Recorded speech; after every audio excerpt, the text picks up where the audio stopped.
How's it going, everyone, and welcome to another episode of No Excuses on VTWProductions.com and YouTube.com. And I'm back with your Indeed. favorite show hosts, Artist Still. Fenurian.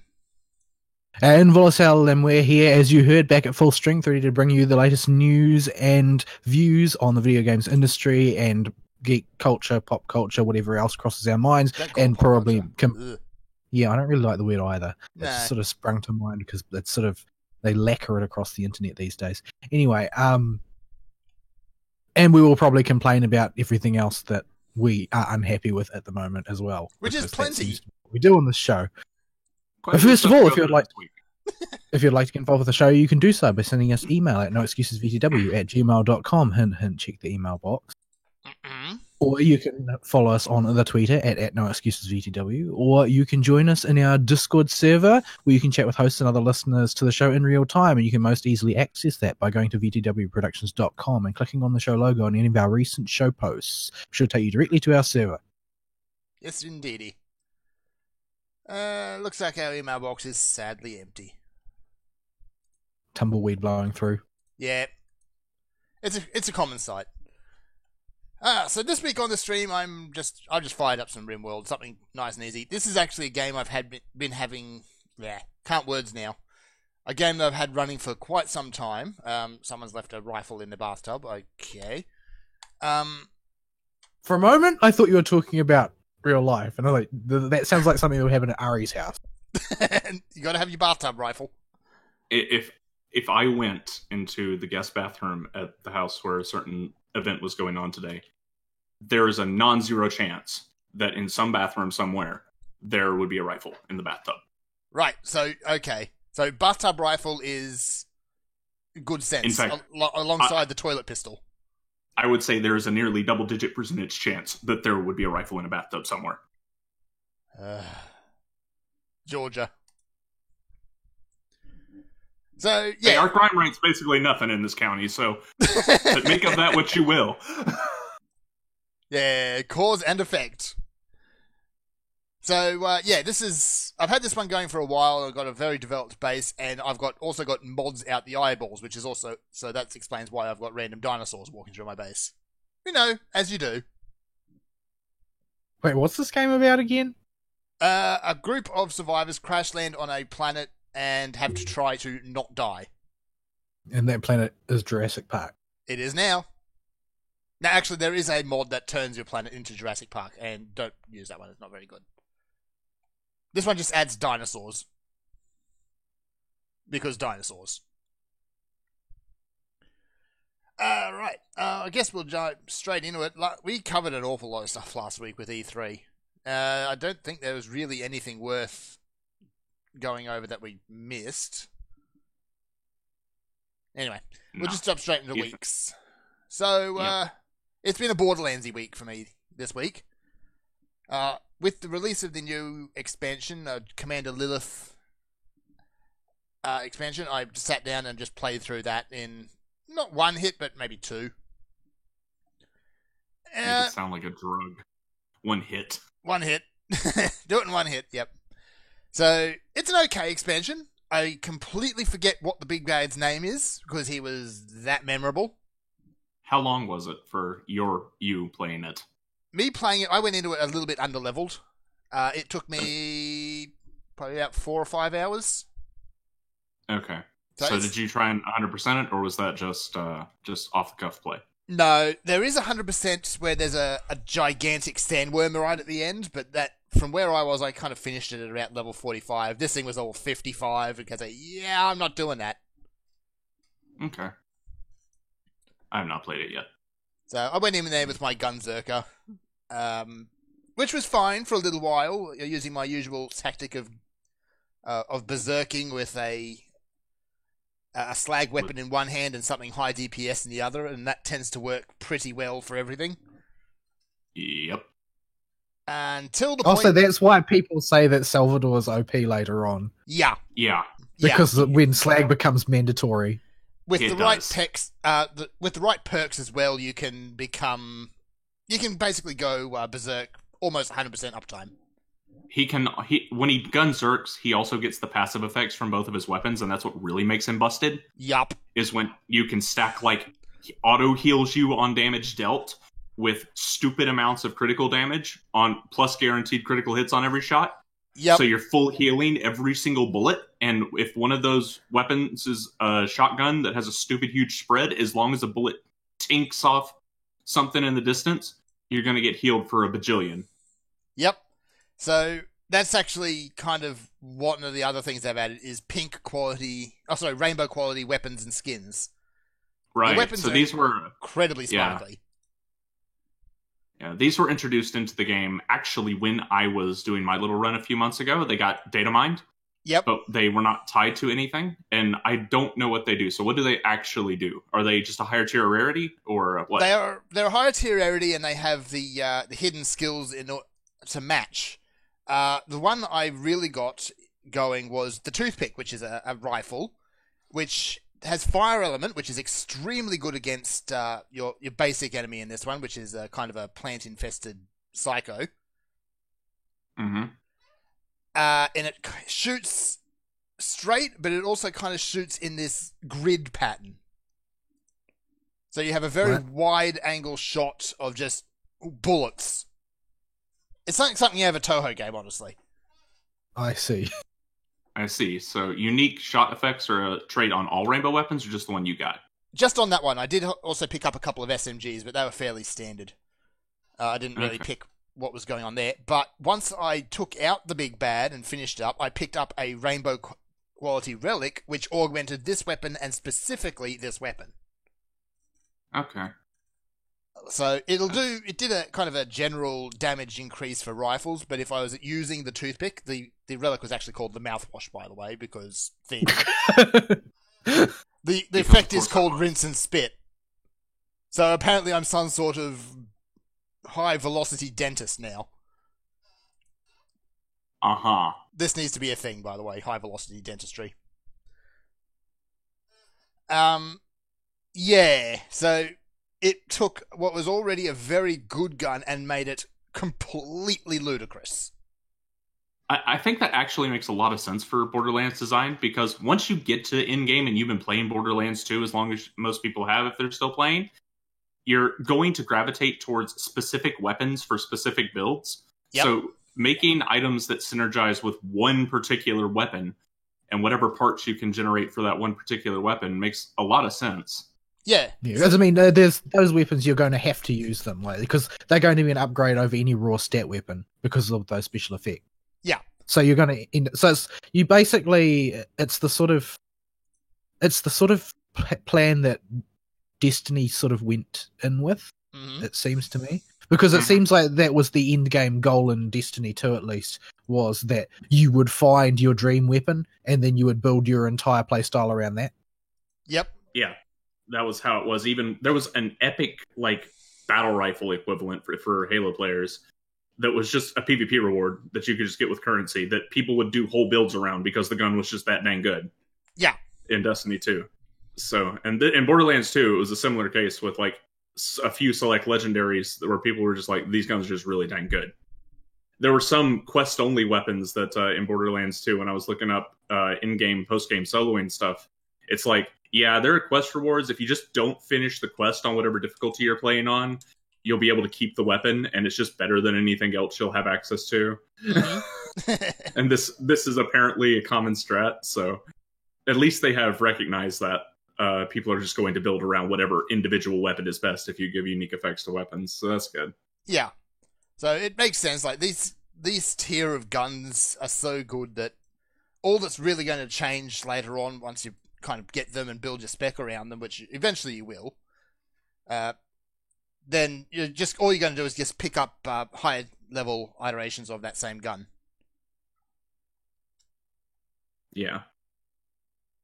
So that's a good way to take in-game. I wouldn't do that for the main game, but for in-game that makes a lot of sense. Well, yeah. you need, in order to keep, having a sense of progression, you really need a target. And throughout most of the game, that target is just the next level, because that way all of the weapons that will drop will be more powerful.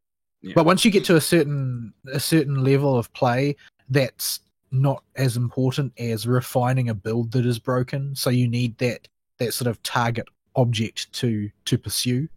Yeah, and that seemed to be how Diablo 2 went as well, right? Everything ended up revolving around doing multiple runs of particular bosses, which had a higher chance of dropping the things that you needed for your dream build, and those things in particular. Yeah. Yeah. All right. Bad water pony. So with Borderlands kind of done, I've already played most of the other content. Like I'm not going to get too stuck into some of those expansions. I decided I need more Borderlands.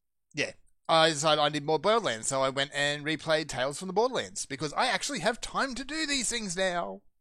It's a very strange feeling. Can you give us some?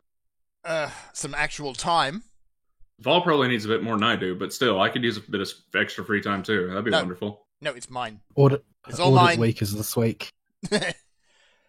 So, Tales from the Borderlands. Still very, very good, and it is now completely unpurchasable. So, there's that.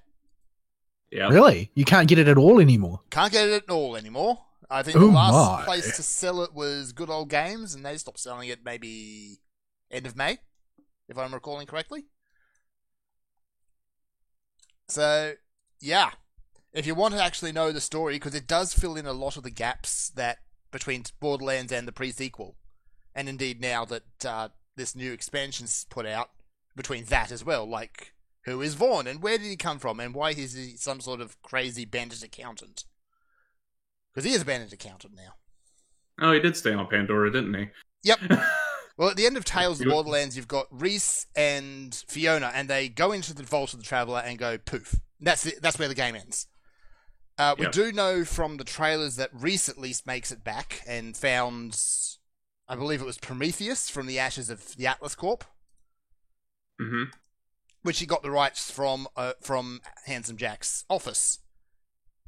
Yeah. So, yeah, it kind of does this thing like the final fate of Hyperion, why Helios is on the ground, how Handsome Jack came back and then died again, because he was kind of a jerk. Why Butt Stallion is now down on Pandora. Incidentally, once you do get Butt Stallion, you can pretty much just kiss all your farming goodbye. Because when you start the new expansion, you lose access to most of the previous game. Sanctuary is inaccessible, so if you have any gold keys, use them before you start it. It also means you can't get any more weapon decks, no more ammo expansions. So your Iridium is going to pile up very, very quickly. Once you get Butt Stallion, though, unlocked in the base, you can feed your Iridium to Butt Stallion. And Butt Stallion will cough up high-grade weaponry. The lowest quality I've seen is blue. You could do that to, in the last DLC, you could feed Butt Stallion, and she would poop out guns of various rarities. Okay, I missed that. Yeah, it was in the Dungeons and Dragons DLC. Alright, so Butt Stallion comes back from that and just does that again. So, you can't teleport back to Sanctuary at all? Nope, it's gone. There is a plot reason for that, and that's because it's not there anymore. Uh-huh. Are you sure Crazy Earl's not, buried in the ground somewhere? Crazy Earl makes an appearance. He's actually bunking up, or rather, he's having Marcus bunk up with him. Briefly. Uh-huh. There's a whole quest chain about those two arguing in a bunker somewhere. I see. Was Claptrap's voice actor in this at all, or was he still in contract disputes while this was being recorded? This is, I believe, the new Claptrap. New Claptrap is a pretty good impersonation between his performance and the voice modulation they put over it. But he has more range, I think. Like, instead of Claptrap just being nauseatingly cheerful the entire time, he has a little bit more range. He's still nauseating and annoying, though. That's not going to change at all. Well, it wouldn't be Claptrap if he wasn't completely obnoxious. If you didn't want to just smash him to little tiny pieces. If your players enjoy Claptrap and you're making a Borderlands game, you did something wrong. Yeah, you don't want a happy, an enjoyable Claptrap. So, although I do have to say, now that I've played the pre-sequel, going back to Tales of the Borderlands, the Claptrap you unlock at the end of that is not the regular Claptrap. It's Frag Trap from the pre-sequel. So it's basically Claptrap with a potty mouth. Because I see. Reasons, I guess. Uh-huh. So yeah, it's good. There's you can't buy Tales of the Borderlands though, even though I would say it's probably Telltale's game's best offering. Yeah. It is that good. As an overall product, I think it's easily their best. Oh, as a story, it's their best story by far. Yeah. So yeah, the new expansion, it doesn't add anything particularly new in terms of game mechanics, save for the rainbow guns now be accessible. You get a level cap increase, don't you? You get a level cap increase. You do have kind of these patches of corrupting mist, which if you stand in them, you will get a massive damage increase, but if you stand in them too long, you get downed. Okay. So a bit of a risk-reward type dealy there.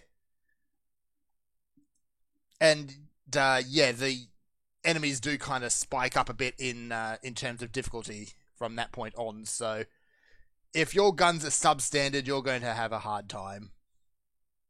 What level did you say you were when you started this? You were in New Game Plus.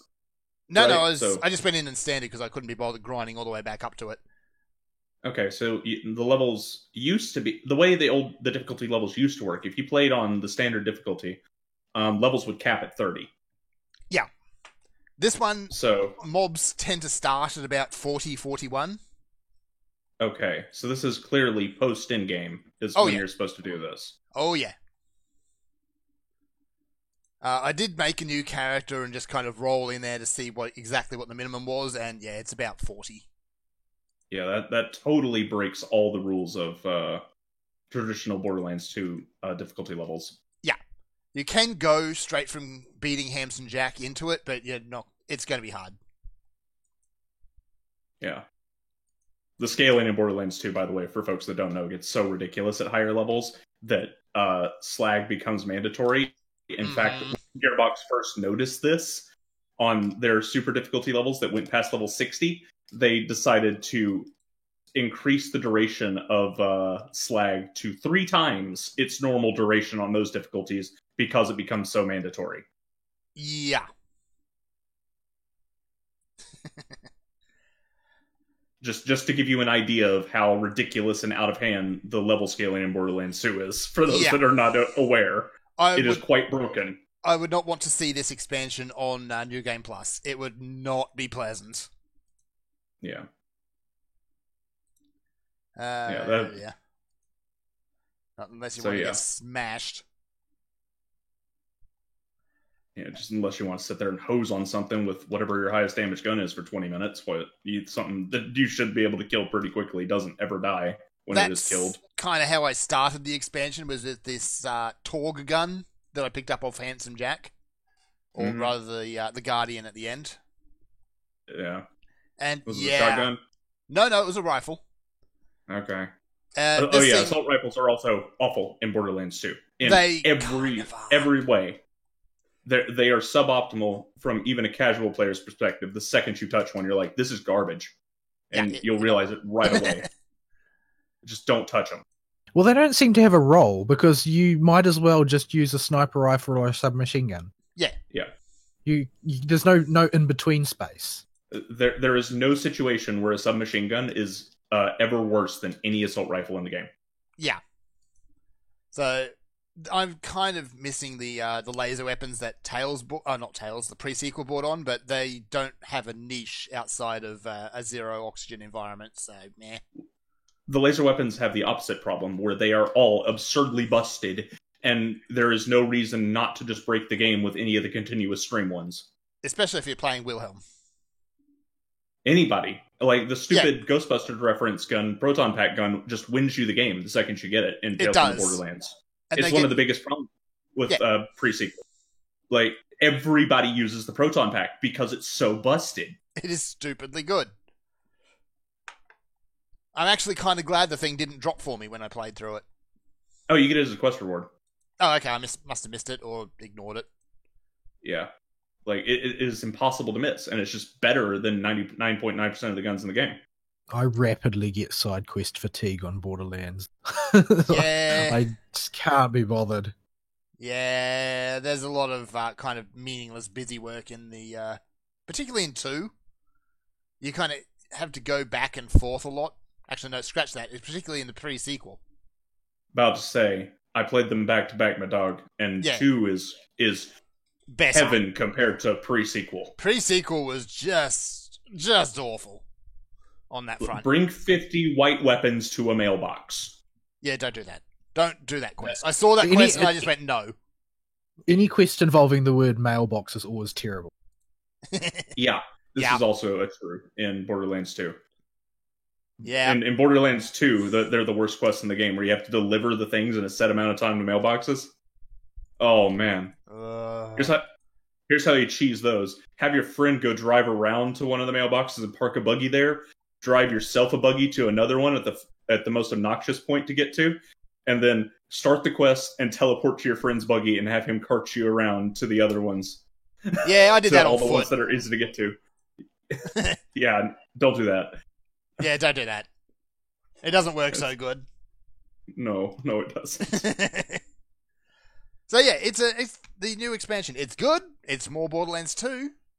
That's it. That's all you need, I suppose. It's more Borderlands 2. Yeah. Hopefully this means that they're taking more cues from Borderlands 2 than the pre-sequel, which they would be dumb not to. They've even acknowledged how bad the pre-sequel was. Yeah, there's a few bits and pieces in the pre-sequel which I wouldn't mind getting, like the quick sale option. Actually, that's probably about the biggest one. Which one was that again? The option just to sell all non-favorited weapons with one button press. Oh, right.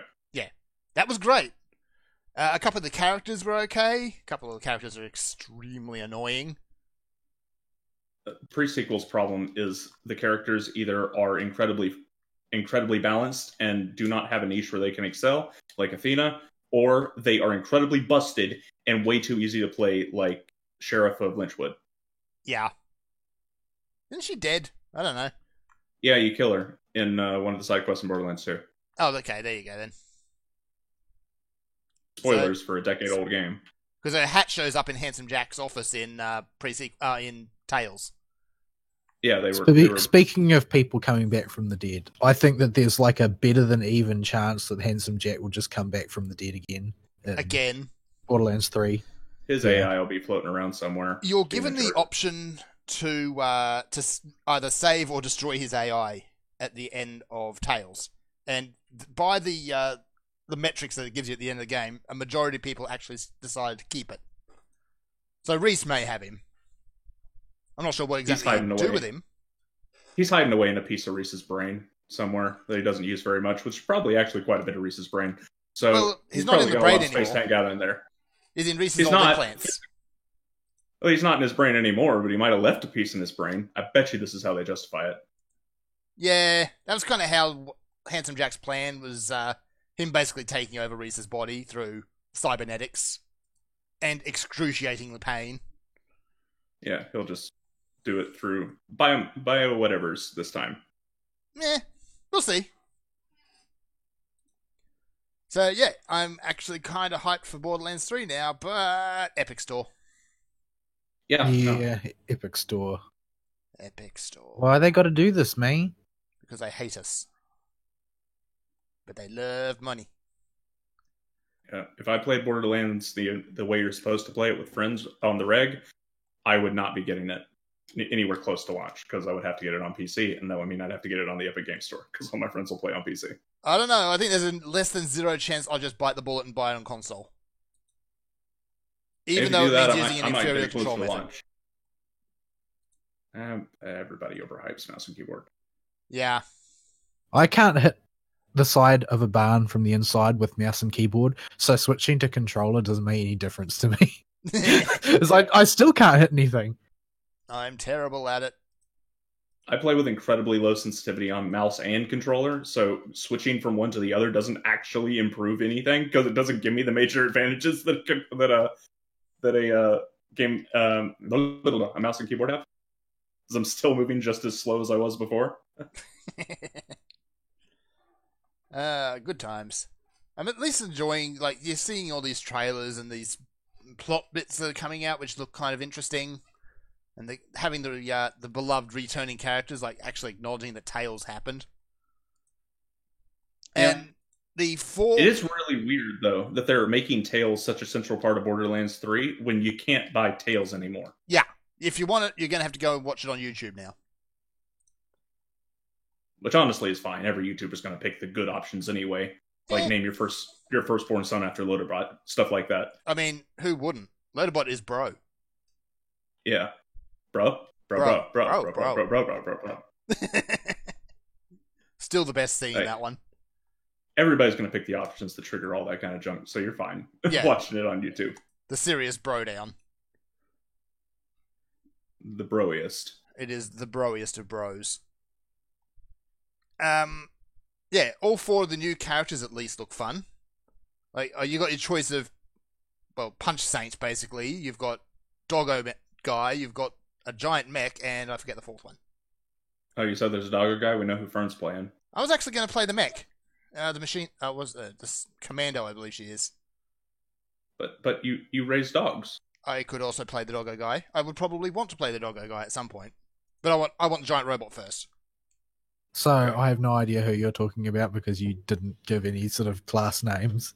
So nobody actually, because I haven't watched much of the material, so I don't know what you're talking about. There's because the thing those could all overlap for all I know. Yeah, the four Borderlands characters, or at least the playable ones, nobody will ever remember the name until they actually get to become a character in their own right. Well, presumably one of them will be the Siren. One is the Siren, and that is the Punch Saint.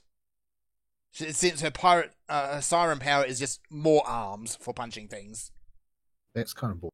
She goes like a Sura mode or something, doesn't she, with like 50 billion arms and stuff? Yeah, and just punches all of the things. So is this going to be the first Borderlands where the Siren is GIMP and nobody plays them? Maybe.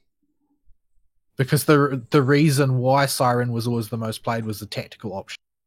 Yeah. Like, Siren was always the team player in Borderlands 2. Siren was the most busted character in Borderlands 1. Mm-hmm. But the most fun to play in Borderlands 2. Yep. It looks like the support option this time goes to the operative character, who he make a clone of himself for, reasons, I guess. I wouldn't be surprised at all if he ends up with all the support abilities. He can clone himself, so he must be Handsome Jack. Yeah, pretty much. Does he look like Handsome Jack? He doesn't look like Handsome Jack. He actually looks close to Soldier 76. You've got the Commando, who can, her ultimate is spawns giant mech and shoots the things. And you have, I believe he's the Hunter, who can summon skags. And fling skags at people. I see. So they all look kind of fun. But we got another, month and a half to wait for that? Yeah. We've also been talking about Borderlands for like... Iceborne is more important, I'm sorry. Iceborne is very important. It's not even close. September is going to be a really tough month. So many good games coming out in it. Yep. Alright, the other thing... We move on from Borderlands, so... Yeah, the other thing I've been talking about, and it'll probably overlap a little bit with Ari's week, is I've started listening to the audiobook of Ward, the sequel to Worm. And I can't really talk about it. Can't talk about the story stuff. I've already given enough of the opinions on the story stuff. I mostly wanted you to eventually listen to the audiobook so we could talk about how much that stupid audiobook has improved. Oh, yeah. From an amateur production, it could now be passed off as a actual professionally done audiobook. If you don't count the interludes. Yeah, well, even then, the interlude chapters are way better than they used to be and are done by mostly the A-listers for the secondary readers from the original VN. A few of them still have a bad case of crappy microphone, though. Yeah. But, the most important interludes are done by, Crispy, the Aussie guy. Yep. who was really good and did the entire Travelers arc that they had dedicated to them in Ward and stuff like that. Yep. And NSPB doesn't come back, but one of the other ones comes back. It was really good. He talks too fast, that one. I just can't remember his name. Yeah, I forget his name too. But yeah. That? But yeah, they hired an editor now. Yes. Like Rain, the audiobook producer, not the character, because we have to make a distinction now, which gets really confusing when you're on the on any kind of Ward website or Reddit or anything. It's like, do you mean the character or the guy that makes the audiobook? Yes. That is also an answer that is valid sometimes. Sometimes, yes. Because Rain the character is totally not a reference to Rain the audiobook producer. No. It's a running joke, that, and unfortunately it does make conversing about it fairly difficult. Yeah, it does. But yeah. It is really a huge step up in quality. Yeah, it is. But, so if you tried out the Worm audiobook early on and kind of turned off by the quality, you'll be fine with Ward now. Yeah, and I think the biggest thing that Rain realized was people didn't like main chapters switching between readers. It got annoying. I'd freely admit that. Yeah, and especially with just how many stalking characters there are in Ward, I don't think it would work doing that again. So thankfully, for all the main chapters, we have Rain doing all of them. Every single one. Yeah. This does have the unfortunate side effect with the Ward audiobook, where it's 3 arcs behind, even though it started at the same time as the main series, because there are some weeks when he just can't get the production together because he has a real job that actually makes him money that he has to do. Looking at the roster at the moment, there seems to be an episode, at least currently, coming out every few days. Yeah, he tries to keep pace with Wildbow and do 2 a week, but some weeks he can only do 1. Yeah, he can't keep pace like he did with Worm. He started late with Worm, so Worm audiobook was behind too. But it just takes a whole lot of production, especially when you have proper professional editors now to get these things edited and recorded and cuts redone. And he did a whole post on Reddit about all the work that goes into every episode. And it was absolutely insane that he's even attempting to make 2 hour-long audiobook chapters per month, or per week, rather. Yeah. But he's like, if Wildbow can write it at 2 chapters per week, I can make this happen, or I can at least try. But everybody has justifiably pointed out to him that Wildbow is insane. Yes. And a crazy person in many, many ways. He doesn't need to do that because it is actually unhealthy when you look at the amount of work that goes into those audiobooks. It is legitimately insane. So, yeah. What do you think of the overall story so far, though? So far, it's a lot slower boil than it was for Worm. Like, Worm starts off where Taylor immediately comes out and mutilates some guy's genitals. Yeah. Straight away. Yeah, she literally comes out the gate swinging and bites a major player's dick off. With bugs. Why would you do this? He is a bad guy. Well, is he that really bad? He's pretty bad, yeah. Okay, because that's pretty malevolent.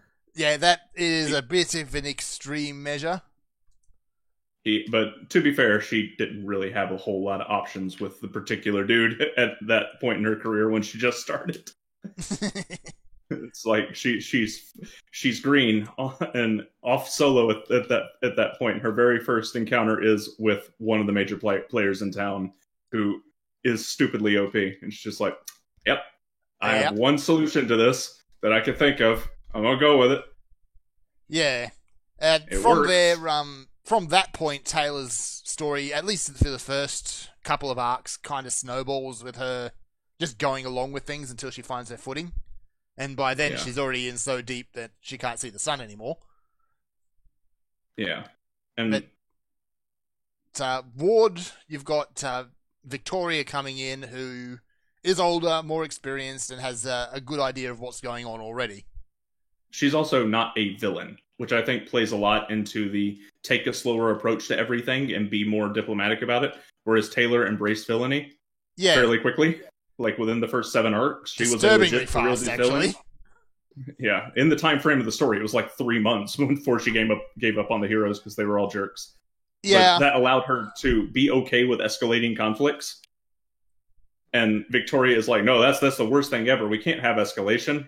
We're heroes. We want to prevent bad things from happening. So there's a whole lot of, I don't want to call it bureaucracy because that's not quite the right word, but internalizing and going through why they need to make sure things don't happen the same way they happened with Taylor. Yeah. Diplomacy is probably a better word for it. Yeah.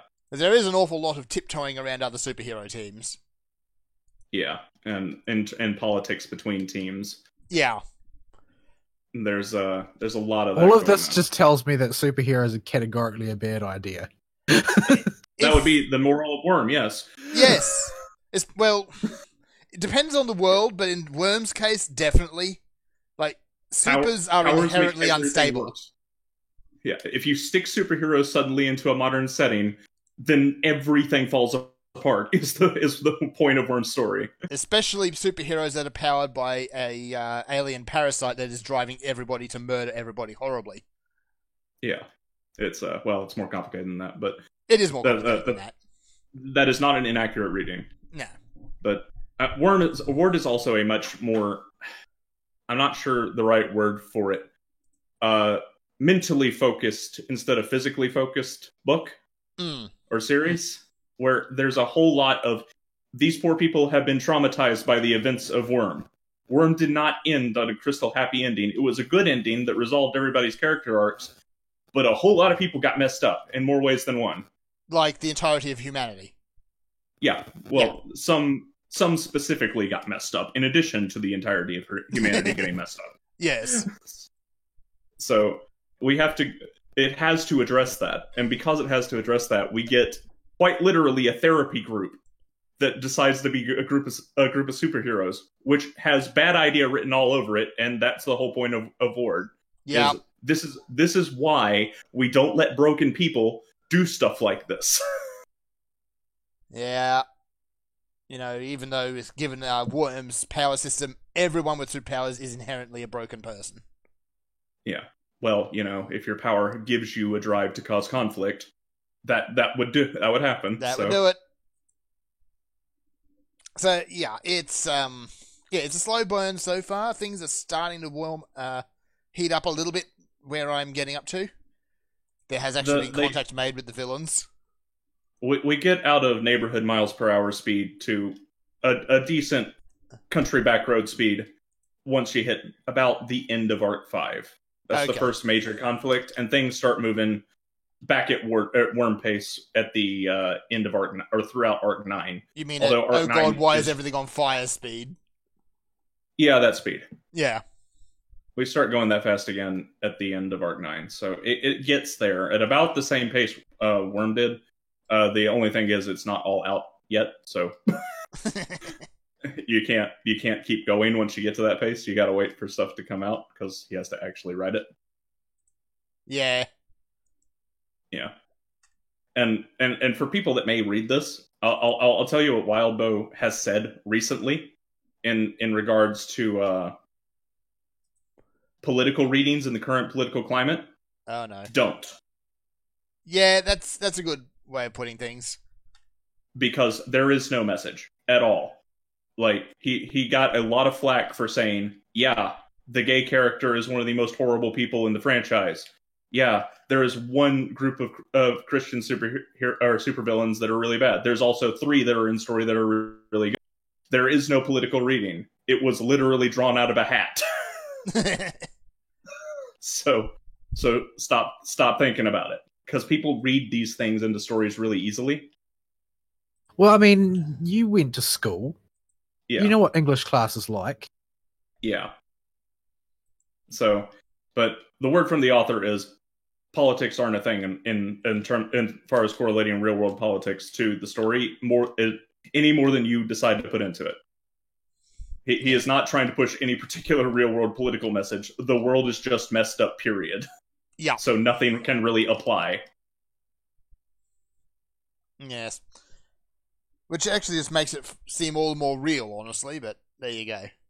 I think that's a big part of the charm of Worm and Ward is once you cut that out of your brain and you don't put real world politics into it and take the world for what it is, based on our real world, but totally messed up. Mm-hmm. It works. It really starts to work as a story at that point. And unless you do that, you're gonna have some problems reading through the story. Yeah, if you go in with your biases firmly in place, then it's going to ruin it. I think anybody who is going to be upset by or obsessed by the attempting to read some sort of political message into it, they're just going to assume that he's lying and has read one in anyway. So he probably needn't have bothered. Yeah, there's always a group of people who will see that in it. Yeah, it's a mess, but it's a thing. And it is something worth mentioning because there are a lot of people with different I would call sensitive groups in the current political climate of the world, both left and right in the story. Yep. But it sparked off when particularly one of the villain groups was grew out of like a Westboro Baptist Church kind of cult. And despite the fact that in Ward, 3 of the protagonists are Christians that go to church, 2 Catholics and 1 Protestant. People read into that. And then when one of the interludes came out, the gay character was revealed to be a horrible person. A outright bad character that messed up big time. And the gay community flipped out about it. So Wildbow's just like, look, shut up. The world's messed up, and I'm not making any political commentary on any group.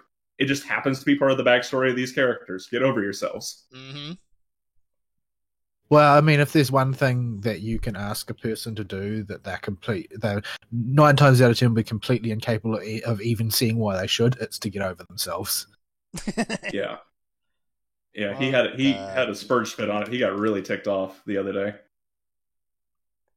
Yeah. Well, it gets in the way because when they say that, they aren't actually asking, is there some sort of political message here? They're demanding that you give them one. Yeah, that's what that actually means. It's not they aren't actually interested. Yeah, and what's interesting is he tried to play to the like total woke crowd before by saying, yeah, whatever, gay acceptance, la la la, back in Worm, and he just gave up these past few weeks, and it was just kind of like, yeah, whatever's, separate art from artists until then, until like about either this week or last week when he just said, okay, screw it. You people are idiots. You're all dumb. Everybody learns that sooner or later. You can't appease people who are looking to be appeased.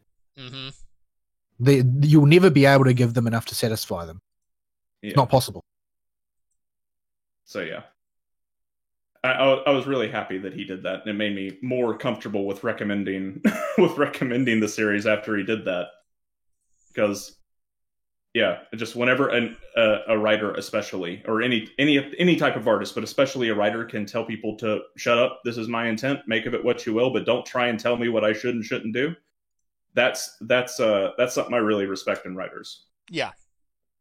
You get too many who just bend the knee way too easily. Yeah. And there are points in there that can come off as a little woke if you read them, but they don't overtake the story. The story is about a messed up world with messed up people in it. This all sounds very much like this week's cyberpunk debacle. Yeah. I've kind of tuned that out because it was so stupid. That's part of the reason I brought it up, is because it reminded me of that so much. Yeah, so I'm going to end my week there anyway, because otherwise we're going to get bogged down on things too much. Big series, easy to get lost in the weeds. Very, very easy. I did warn you before the show. Well, yeah. Admittedly, we got more sidetracked with Borderlands, but, whatever. Borderlands also a big game, easy to get lost in the weeds. Very easy.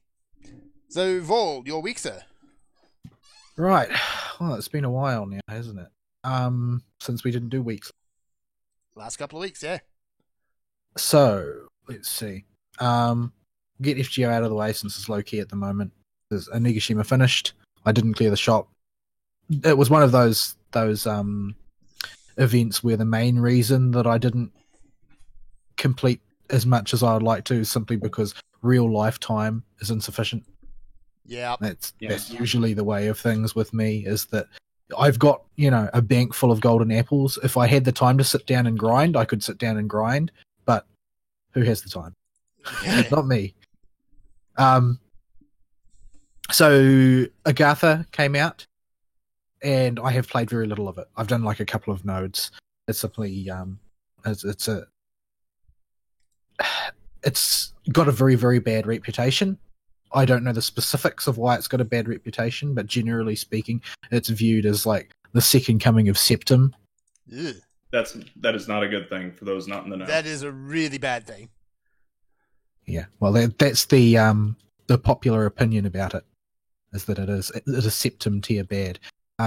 In this case, people feel that, Septim is largely, like, the center point of Septim being bad is that it's just the Nero show, right? It's just everybody saying how Nero is great all the time, and there's no substance to the story beyond that. It's just Nero, Nero, Nero, Nero, Nero.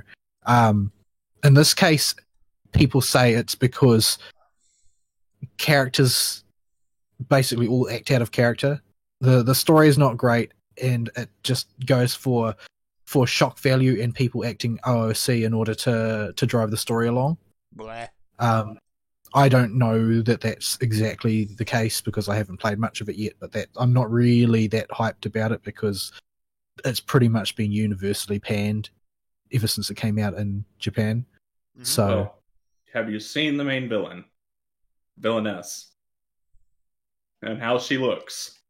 That's like 5 points off the game by itself. Just can't get over that, can you? I'm never going to. I hate that character design on so many levels that it's never going to go away. Yeah, well, nobody likes her, and she's no good as a servant either. Worst 5-star caster in the game, ain't she? At time of release. She's got. I would say if I had to give that award to someone, it would go to her. Yeah, mainly because her stat spread is bonkers. Like, it's nonsensical, and she doesn't bring anything to the table. Like, if you're going to slot a 5-star caster, it's not going to be her. You'll slot somebody else because there is no situation on Earth in which she is better. Even if she was the only one that you had, you'd probably still be better just changing strat and using something else. Yeah. But yeah, she's really bad and basically not very well liked. The only character who has a comparable level of dislike is probably Christopher Columbus, who is also featured in this particular singularity. What class are they? And is also Rider? Yeah. Yeah. And he's also disliked because he is just a crappy version of any number of other servants. Like, you would be better off taking pretty much any other AoE rider. He fulfills the same role as Drake, like so many other AoE riders. They're just like budget Drake. He's a crappy Drake, but you would be better off taking Medusa than him. You'd be better off taking Blackbeard than him, probably. Ew. He's just not great. He's kind of shoddy, and he has, I think, the worst artwork in the game. It's up there. Although I think he cannot beat our little fat tailbearer in her artwork. There is no character design that will ever be worse than our... Well, I'm not talking about design. I'm talking about implementation. Like, I think that his design is actually okay. It's just the art that's bad. Whereas the design and art are bad for Shirazad. Yeah. Okay. I have to come up with new names for her every time I say her because I cannot pronounce that name. It just doesn't work in my mouth. I can't even spell it. My brain refuses to spell it right every time, too. I tried typing it out to you like 4 times when we were just talking about it, and it just didn't work. The caster of Nightless City. That's her title. So okay, there we go. Yeah, so I'm not that hype about that, but it is another singularity. I'll push through it. If nothing else, it's a small pile of quartz to put towards summer, because that's going to be my next big quartz dumping season. There is one summer servant I must get, and I cannot say my nickname for it because YouTube will get mad at us. That's never a good sign. I'm legally bound. Assassin Nitocris. I am legally bound. Who is dressed up as one of the Medjed ghosts. There are bed sheets involved. Yeah. Southern Heritage demands I'm legally bound to roll for her. She's not a bad servant. At least apparently she's better in her caster version, but that's not the important part. The important part is that she has a bed sheet. Yeah. I am a fan of Nitocris, but I'm not going to go out of my way to roll for her. I'm mainly focused on the reruns, because if there's something that I want from this summer event, I can just get it next year. Whereas the summer banners from last year will only be up again this year, and after that, it's going to start to become incredibly rough to try and get those servants. So, are you looking for anybody focus. Specifically, or just, I need to get I want to get MP2 of Ruler Martha at least. It would be nice to get NP2 of Squirtoria, but I'm not going to break my back for it because that could cost a lot of money. Are they on the same banner, or do you? Yes, they are on the same banner. Okay. And they are by far my priority. Like, it would be nice to get Ryder, Arturia Alta. It would be nice to get Berserker Nobu. It would be nice to get Saber Fran. All of those would be nice to have, but I'm not going to get a better chance to get Martha and Squirtoria to NP2. It's too important, because it's going to be a long time before they start to crop up again. And even when they do, they tend to share their banners with other things. So, yeah. So you're wailing? I will wail if necessary to get Martha to NP2. Hopefully I won't need to, because she's only a 4-star, so the odds are better. But I use her so much, and I've grailed her to 100, and I've maxed all her skills, so not having that second layer of NP is just a nuisance, to be honest. It means that she's vulnerable to NP drains. So, yeah. And, of course, everybody is aware who plays the game, Squirtoria just gets that much better if you can get that second layer of Noble Phantasm Bar, because it allows you to much more freely use her heal. Yeah, it's the Saber Shiki effect. The exact same scenario. Yeah. Because she favors arts teams even more strongly than Saber Shiki, you can usually get good mileage out of that ability anyway. Because, sorry, throat's a bit croaky. Because you can just use it before you're going to use a combo, like an arts combo or whatever, to bring it back up. So you still get use out of it, but you can't use it completely freely the way you do with access to that second layer of Noble Phantasm Bar. So, yeah. With Saber Shiki, it is mostly there where it would be really nice to pop it and use your NP the same turn, is the situation I find myself in with it most. And until I got NP2, you can't do that. Yeah, well, that particular syndrome is very prevalent with Squirtoria as well, when you're running full arts as opposed to just using her as a point servant for killing a saber. Mainly because you almost always run her with Tamamo, and when you've got Tamamo, you want to put Tamamo last in the chain to maximize your NP regen. So you really need to use all your Noble Phantasms at once. Like, it's go big or go home. So you often run into that situation. The thing with Tamamo is that you want as many skills on practical cooldown as possible, because she recharges faster. So you try and blow anything which doesn't have a critical usage time before you blow Tamamo's Noble Phantasm to reduce the cooldown. Yeah, to get a more net effect going on. Yeah.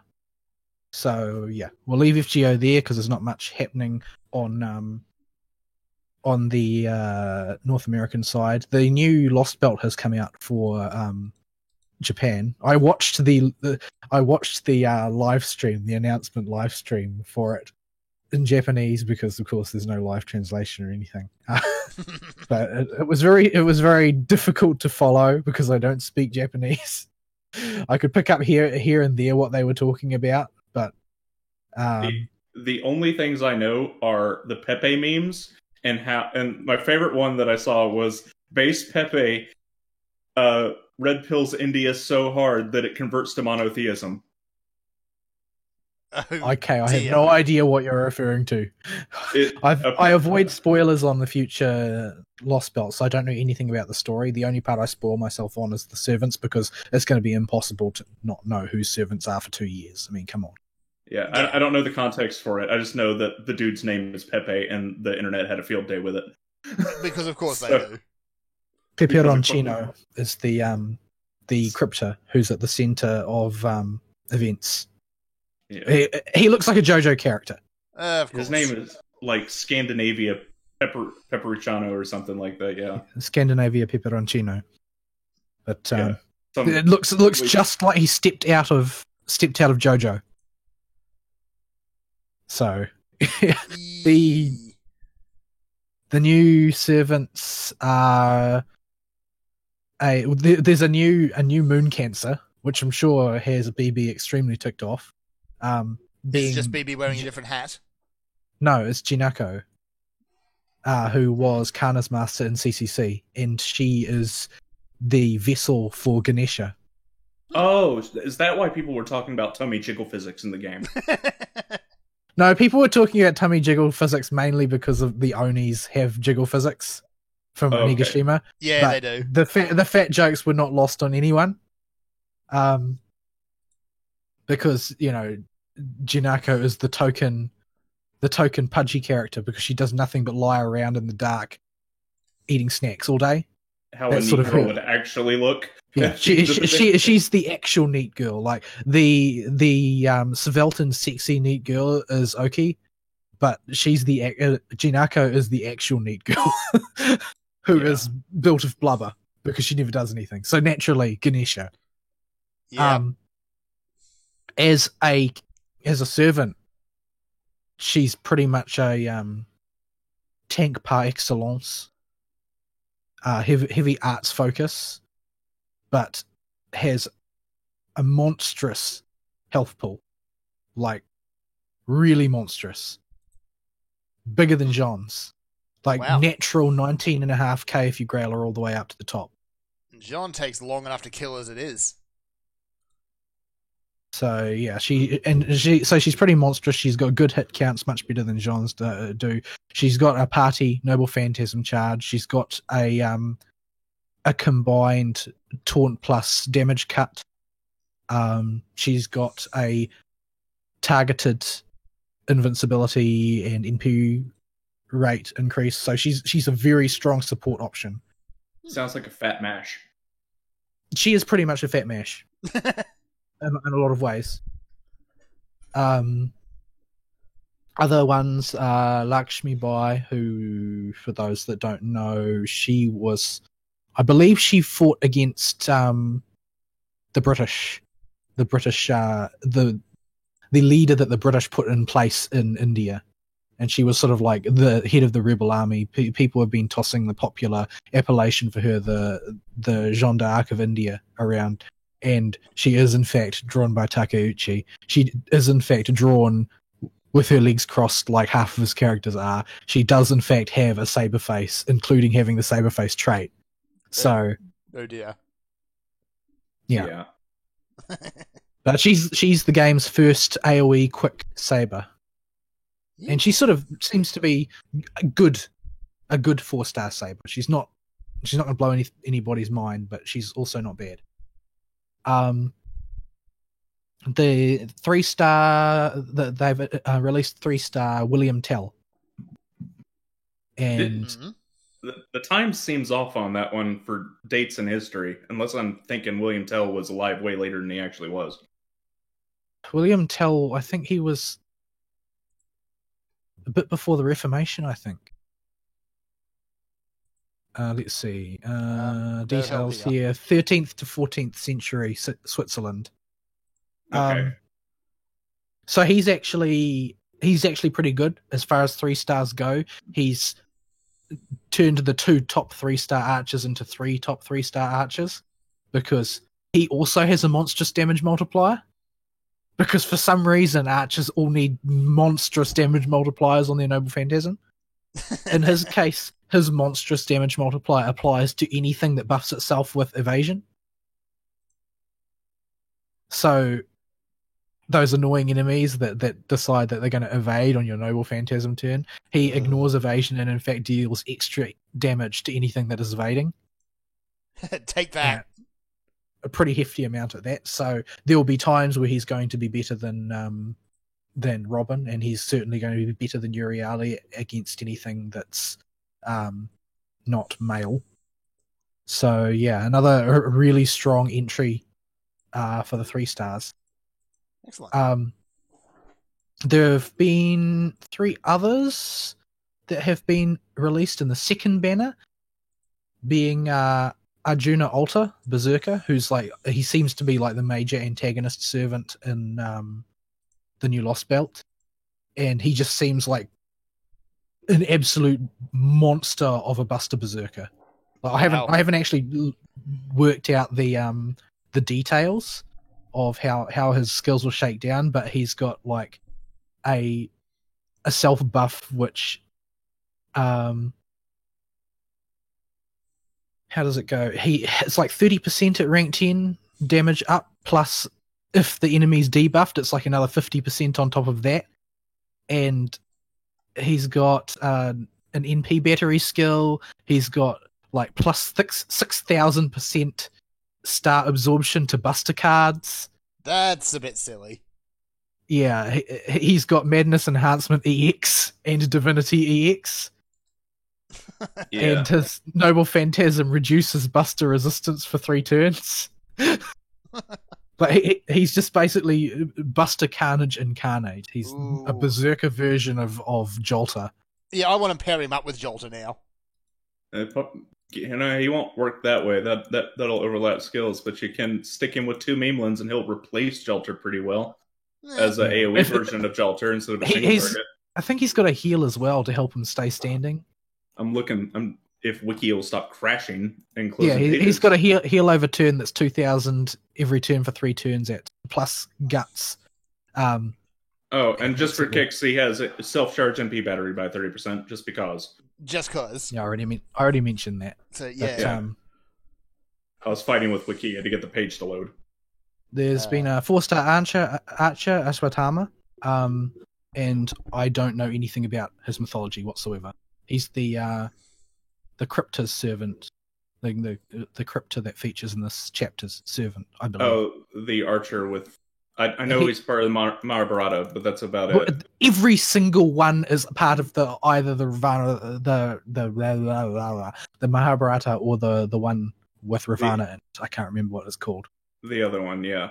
Yeah, there are 2 great Indian epics, and all of the characters that you will see ever in Indian mythology can be found in there. Yeah, that's literally all I know about him. And he has a big chakram from the artwork. Very big. Very, very big. He's just another damage monster. Seems to be focused on split focus between Buster and Quick, so maybe he's designed to work with Oki. I don't know. They did just give Oki another buff, so maybe. I don't know. And yeah. He's got a damage multiplier as well, except it's the damage multiplier of the sort that you would expect to see on Angry Mango. So the lower his hit points gets, the higher his damage gets. His base multiplier is pretty bad though, so you don't want to use him out the gate. Our boy Karna got a new costume. It looks like he went Super Saiyan. So the last new servant is Asclepius. So super healing focused. Basically makes Irisveal almost redundant. Not quite. He's better than Irisveal for most purposes, except that Irisveal is actually able to guts herself, which Asclepius can't do. So, if you're playing a real cheese team that is built around Irisveal will be better. But for most purposes where you want to take a healer, Asclepius or Medea Lily will be better. So, I keep trying to open up the Wikia pages and help you out with these dudes, but Wikia has had a problem recently where their web pages will just crash and just auto-close. That sounds like business as usual for me. I haven't had any difficulties whatsoever. But I've probably got most of the Grand Order Wikia cached at this point. So yeah, it's a thing where the past few days, last 2 or 3 days, it's been happening. And it's apparently a known issue. But yeah, the big advantage of Asclepius is that he's going to be added to the summoning pool once you've completed his Lost Belt. So I guess that means that he will be able to appear in the friend gacha after that point, but I'm not sure. There's a lot that I don't understand about how the gachas work. But more importantly, he's a 3-star that has party NP charge.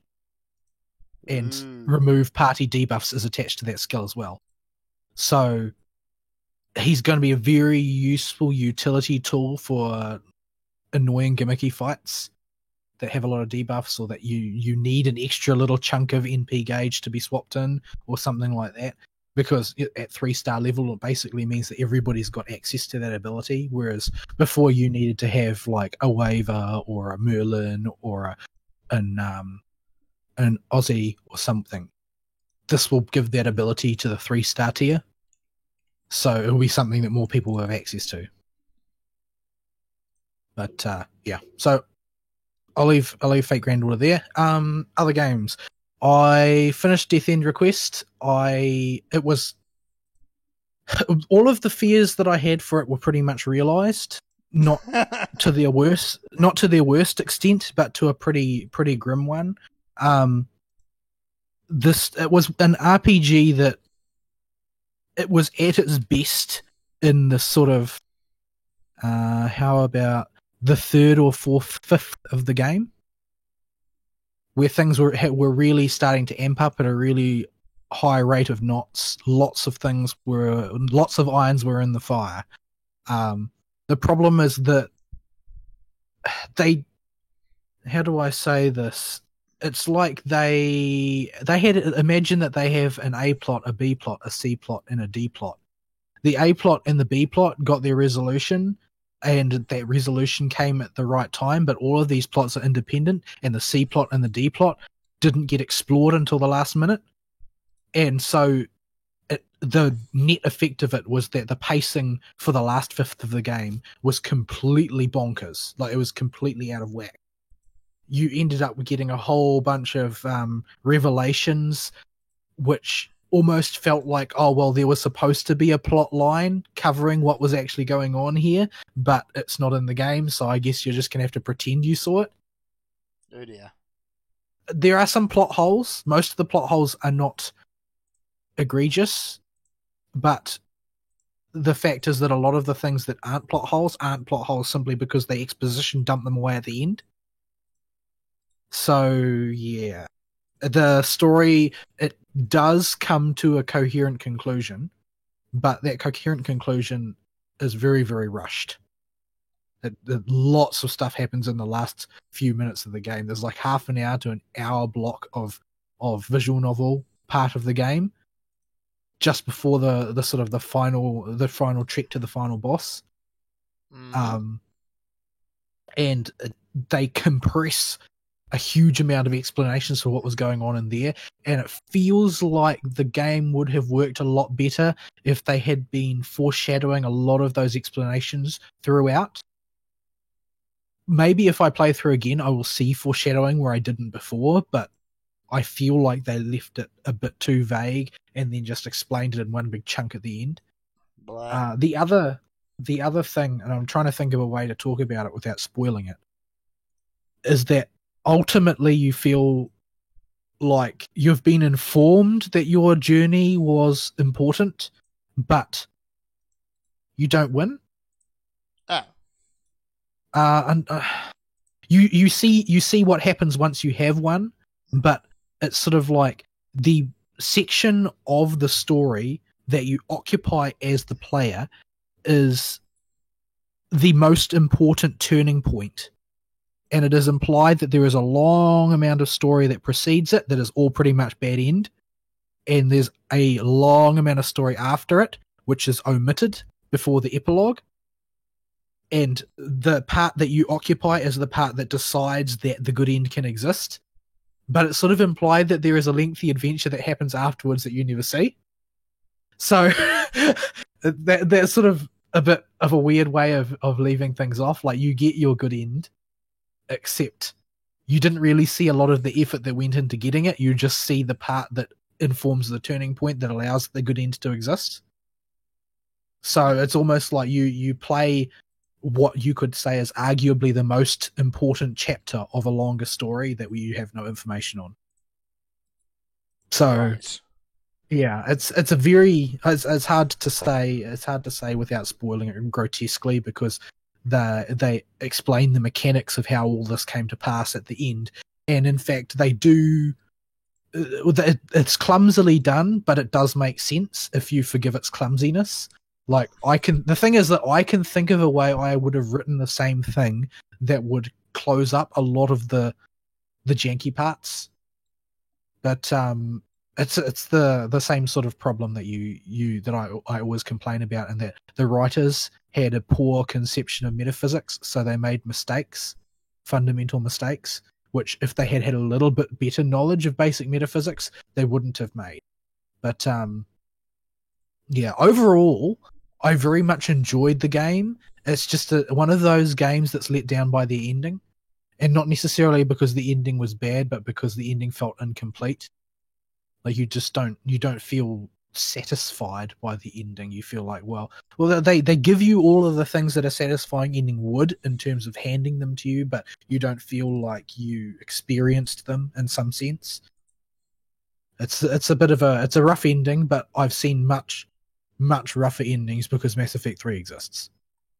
So Mass Effect 3 is the example of this sort of mistake dialed up to 57 on a scale of 1 to 10. That's a bit more than 11. That's kind of that's a big number. Did you play Mass Effect 3? No. I watched the endings though. Don't. Yeah. Just don't. So, I don't know if I can heartily recommend it to someone, but I did enjoy it, and I would like to see. I don't know if you can ever see that exact type of thing again, because it was a very specialized beast in a lot of ways. But I think that the core concept was executed well for the greater part of the game. The combat grew very tiresome. Very tiresome. There are some really flawed mechanics in there that just impede the game drastically. And I think that it's like sort of like the first Neptunia game to come out that kind of needs to have a re-release in a few years' time where they just completely overhaul the combat system. Because there are some things in that combat system that just make the game a real chore.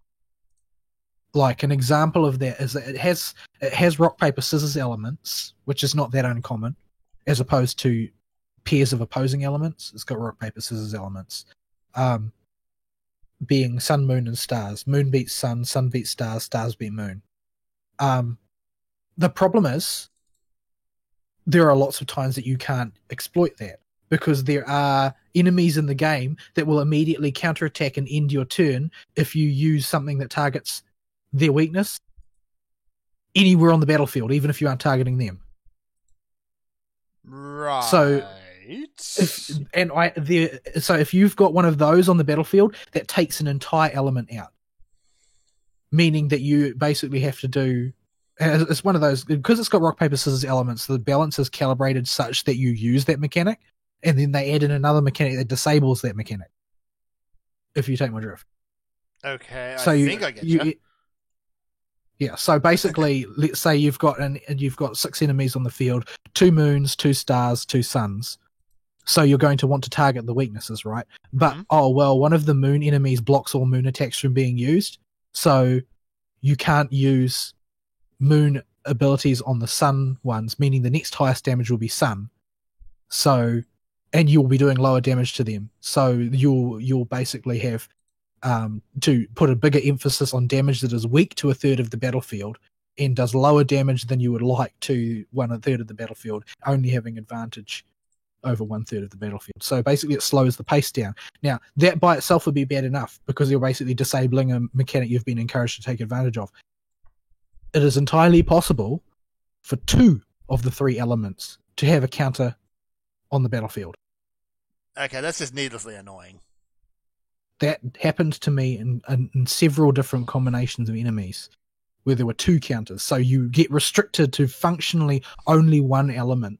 And the only real solution to this seems to be to work out whether the enemy that is doing one of the enemies will have lower defense, and you want to work out whether its lowest defense is against magic or against physical, and then just bring in the person who has the highest stat and buff them to the nines and focus fire that one thing until it goes down, so you can open up your option. But basically what that does is it makes the battle a huge chore, because it just slows the pace right down. It requires you to bring in an extra healer because you're taking in a huge amount of damage, and it makes the whole thing really slow and onerous. And it doesn't serve any tactical purpose other than to annoy the crap out of you. Yeah. Furthermore, in about 1/3 of the boss battles in the game, the boss has this counter ability for its own weakness. Ow. For no reason. So you always end up bringing the thing which has the matching element and ignoring the element advantage entirely. And this can be a pretty hefty problem if, let's say, you've got a healer that uses an element that's blocked. And then you have to bring in a subpar healer to do the job instead. Or your buff cleanser, your debuff cleanser, for instance, uses that element, and that enemy has put the debuff on my dudes that prevents them from recovering health, for instance. So yeah, there are lots of the things that they throw in to spice up battles actually just make battles really annoying. Instead of being interesting mechanics, they just stop you from doing things. They reduce the number of strategies available to you dramatically. So, learn to love items, throw them everywhere. I think that there was one enemy I encountered that blocks item use. Why? Good grief, do these developers hate their players? Yes, the answer is yes. Right. You don't release that many Neptunia games unless you hate somebody. That's actually a good point. Speaking of, did you end up picking up a new Neptunia game? Yes, I did. So I spent the morning playing Super Neptunia RPG. It pretty much just starts the way that most new Neptunia branches do, which is Neptune awakes, and she has no memories and no common sense and no volume control. That seems to happen an awful lot to her. Yeah, it does. And in fact, she comments about this repeatedly through the early part of the game, that they really need to find a new shtick.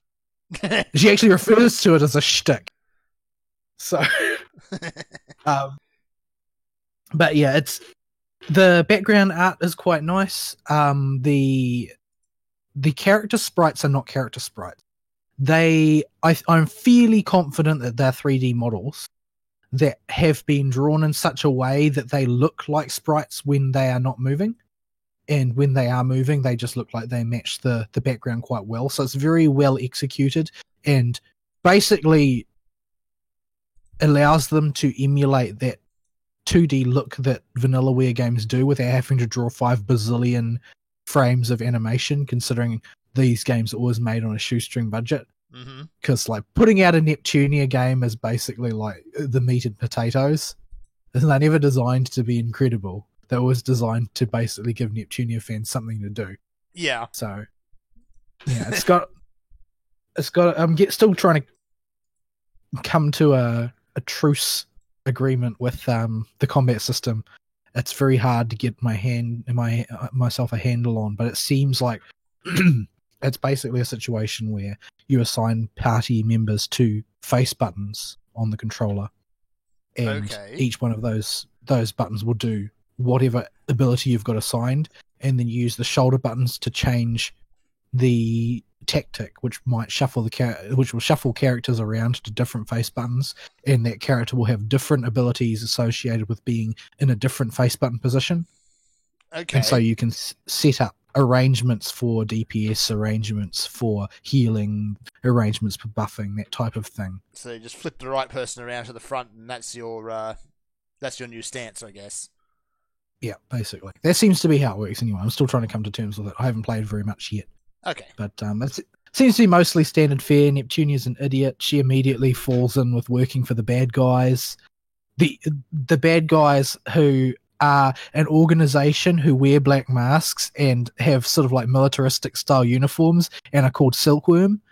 And they're she's immediately convinced that they're good guys because they offer her snacks. The logic is very Neptune. Yeah, it's very Neptune. Very much Neptune. So yeah, you basically spend the first hour of the game running errands for your enemy.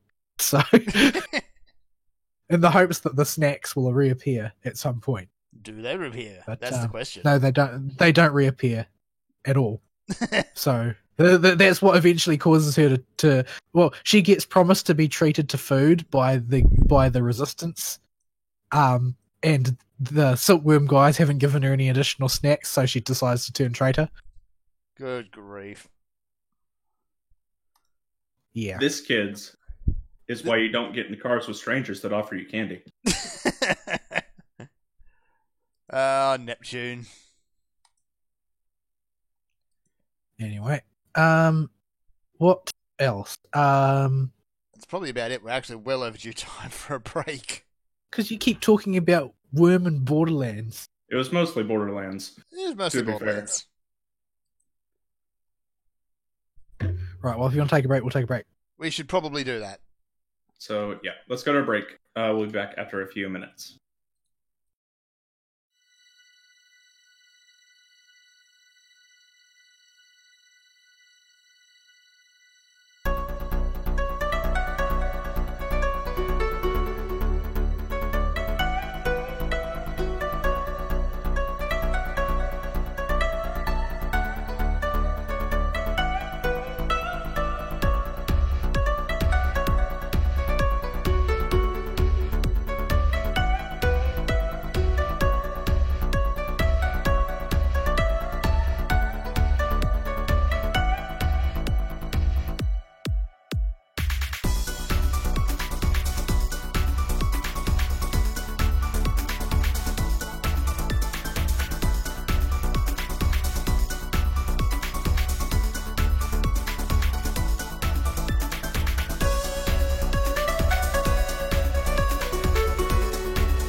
And we're back.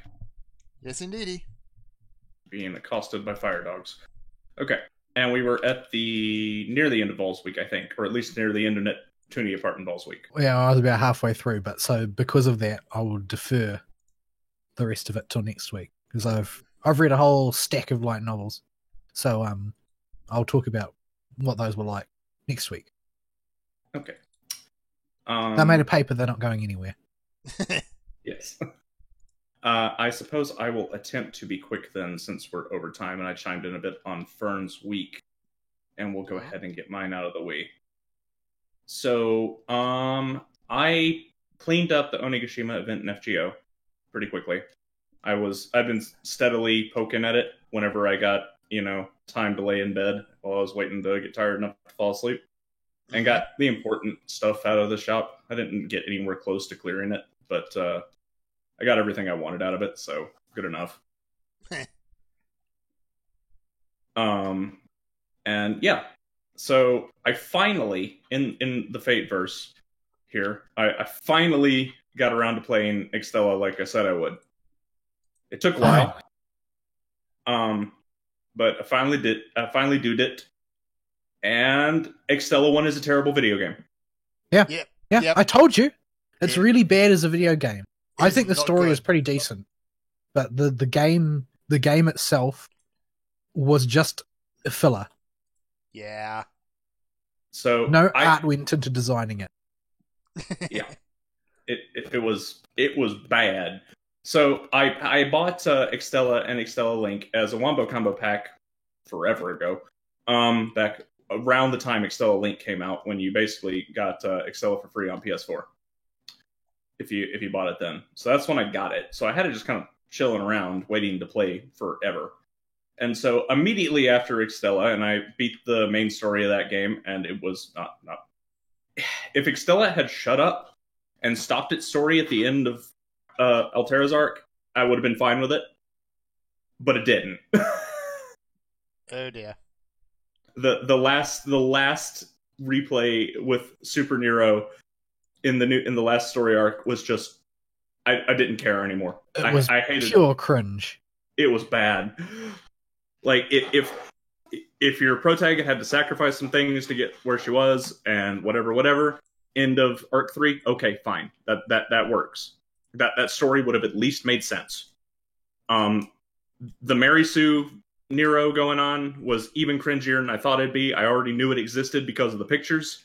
Yeah, see, the thing is that it doesn't serve any purpose to the story at all. Yeah. Like, the story was just fine without that arc even existing or thinking about existing. I think I liked what the arc did. I just didn't like anything about how it did it. But no, we need to have Mary Sue stripperific Nero because reasons. And so we got it, and that was really bad. And so immediately afterwards, I played Extella Link on knowing that Extella was terrible going into it from what people had said. I'm like, okay, let's see how much better Link is. It cannot be worse than that. And thankfully, Extella Link was much, much better. There are problems with the game, a whole lot of problems with the game as a video game. But it is night and day compared to the original Extella. So, because the game was about Charlemagne, I mostly mained Astolfo because it seemed appropriate, and he was whenever I was deliberately looking for a character, because I don't normally play Musou games, right? I was trying not to play somebody overpowered because it wouldn't give me a good feel for the genre, and this was one of the few times I'll probably venture into it to get a feel for it. So I was looking for a character that was middle of the pack, not stupid busted, and was fun to play. And Astolfo showed up early enough that became who I started playing as, and because Charlemagne's a major character in the story, it seemed appropriate. So I did donuts with my hippogriff on every single level in that game until I platted it, which did not take very long, actually, like less than 20 hours. If you're actually trying to do the achievements, it doesn't take very long. If you're like me and you've logged like 30 of your hours just playing levels for fun rather than doing any sort of objective, it not really practical. Yeah, there are some dumb things in the game I don't like. Like, the basic gameplay is fine. It's Musou gameplay. Vol once said that there's nobody that has a neutral opinion of Musou games. There's no middle ground, but I fall squarely in that middle ground. I don't love them. I don't hate them. They're just a type of video game that I don't actively seek out because they're not my preferred genre. Yeah, very quickly, on several characters, in fact, on every character, your basic attack becomes redundant. On Astolfo, you have to use it sometimes when your Hippogriff's on cooldown, and you have to knock out like a few scattered enemies to get the aggressors to spawn. But mostly you're just doing donuts on your Hippogriff. Yeah, that's what I was talking about when I was talking about how they need to retune the impact of abilities versus their cooldown times. Yeah. So, and for kicks, I played some of the other characters and had to for some Chivos. And like, Darius is just straight up the most busted character I could possibly think of until I played Gilgamesh, who gives you a 700 hit combo just for pressing the triangle button. Yeah, Gilgamesh is just as bad in the original Extella. Yeah. But there are some characters that benefited greatly from the jumping games, Tamamo being the big one, where you no longer have to smack dudes with your mirror like 20 times before you can finally do the flamethrower. You can just do the flamethrower or whatever. But yeah, it quickly devolved into, okay, get to new area, do donuts on Hippogriff. Or get to new area, throw flamethrower everywhere, or whoever I was playing. Usually donuts on Hippogriff. And that is pretty much all I did for once I got a feel for the game, because the skills are just really, really busted in that game for every character. Even the worst character in the game, like Medusa or something, has like just these absurdly busted skills that you're just going to spam. And I was actually really unhappy about that because I played Medusa tons in Extella. She's really good in Extella. In Extella Link, she just gets punished constantly. Yeah, her Bellerophon move, or whatever it is, the charge move she has, is just her only good offensive move, and it's just not very good. Yeah, I don't know why her numbers are just so low. It's really strange. Maybe they're trying to reflect the fact that she's always been a weakish servant. But I don't know. Like yeah. Lizzie is similar. Like I play Lizzie mainly. Like she's my highest level character at 138. But she gets heavily punished for a lot of her ability, and you will get lulled into a false sense of security in lower levels because the enemy doesn't react so much. But usually what happens with Lizzie is you will use an ability and the enemy will somehow fail to knock you out of it, yet continue doing damage, and your health will all disappear while she's striking poses. That tends to be what happens. Yeah. The other two major issues were two actually types of obstacles they put in your way that I didn't really find fun to go overcome, especially on subsequent attempts on them on the same mission on harder difficulties, because they do not change their location for the obstacles between the missions. And those are the you don't have your map anymore missions, and you can't see the servant. They're hidden somewhere in Invisilol, wait for the screen to get blurry, and slowly tiptoe around the square box where they're at until they show up. Like, I actually kind of liked them the first time, and then the second, third, fourth, fifth, sixth, seventh, and eighth times, I did not like them at all. Yeah, that would get old quickly. They were novel the first time, and then whenever I saw I had to do that map again, and it was just that map on a harder difficulty, I just kind of groaned under my breath. But to be fair, there are every single game has scrappy levels, and there are not too many of them. Yeah. Those don't show up very often. Those two particular type of challenges show up about a sixth of the time of a sixth, they make up about a sixth of the maps, from what I remember. So they're not that bad, but when they do show up, combined, they probably make up. They maybe make up I would say probably more like an eighth of maps, excluding just boss only maps. Like there are really not very many of them. I think that just because you played you had to go through and do everything on the harder difficulty to get the Chivos. I think that's why you think there are so many. There really aren't that many. The difference is it's not that important, the actual percentage. The point is, on subsequent playthroughs, those maps in particular are chores to go through, and I would often take breaks right after they came up because it was just I did not like doing those again. But yeah, and the story in Extella Link is hot garbage. I don't know why. Why is it so bad? I know that it was supposed to be a side story. It's not supposed to be part of the main plot. But come on. Like, it wasn't Septum, but it wasn't far off. Wow. Its biggest problem is I don't understand what happened at all. I'm not. It's because they don't explain anything. They just finish the story. I am not a Natsuverse super nerd like Vol is, but I have read the wiki. I have read most of the VNs. I I have been keeping up with this series since not too long after the original Face of the Night got translated. Like, and I don't have a clue what was going on. Nobody does. They made up a whole bunch of stuff for this because pretty much Seraph is the Wild West when it comes to lore. You can do pretty much what you want there, and they have just taken full advantage of that to not only do whatever they wanted, but also refuse to explain whatever it was that they were doing.